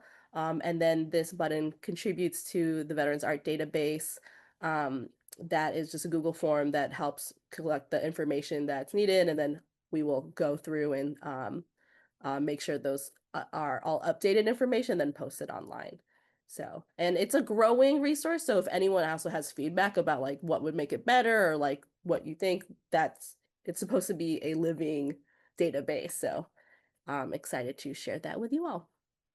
Great. All right. Thank you. So I am going to share my screen and spin this thing.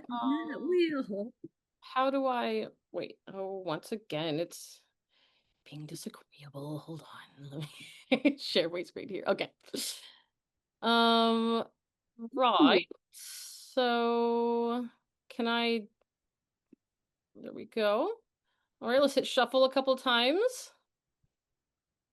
Ta-da. Okay, I'm gonna spin it. So this is gonna be for the swag bag, the Chicago Museum swag bag.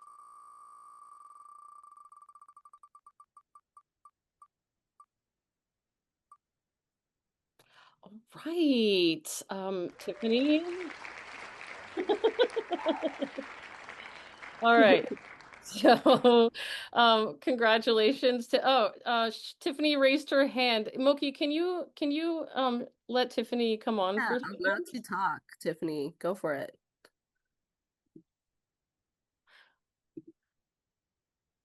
Just have to ask you to unmute.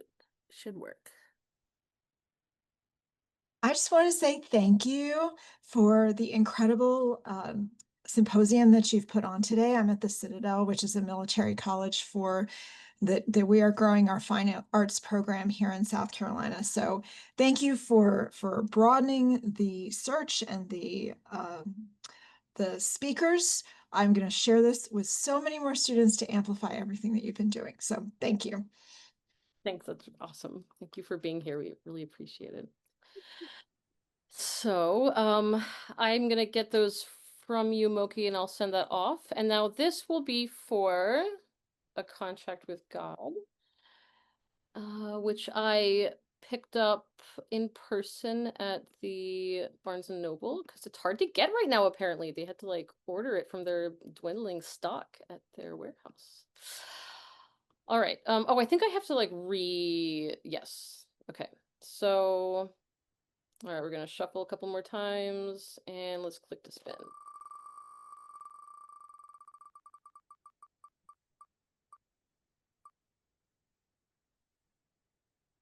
Yay, Catherine!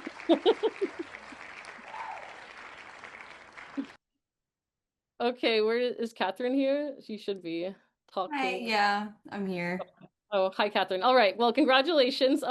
Please, I will get your mailing address from you. Do you? Yeah. Let's see. I have your information from when you signed up. So, Catherine, I'll give that to you. Thank you for. Okay, awesome. Thank you so much. You're welcome. Thank you for being here. All right. Well, this concludes the symposium for 2025. I would like to thank our contributors and our cultural leaders for leading these conversations in art and community. I am so inspired. I think we had so many powerful artists today. And Mookie, do you want to have final words? Thank you for being a part of this year. Oh, I really appreciate it. It was awesome to attend last year and this year. And again, your organizational skills are mad aspiring. But yeah, I just wanted to just say again, thank you to everyone. I think Giselle mentioned that, right? Like if times feel tough and it's when people in our community, I can see like how many folks are continuing service post service or are connected in some way. And that's why they want to give back to the community. Shout out to Nicole because you shared some like military family connections that you have as well. And so, I think just hearing about how the power that we have, I think is caring for each other and bolstering like I loved hearing about the local communities boosting, like that's how we make change. And so thank you everyone for participating today and for doing what you're doing and continue doing it. And I hope we give you a lot of energy and positivity going forward. But thank you so much. Thank you so much. And look for your resource guide email coming tomorrow. And yeah, thank you everyone for being here. Thank you, everyone. Have a good night. Thank you. Good night. Thank you.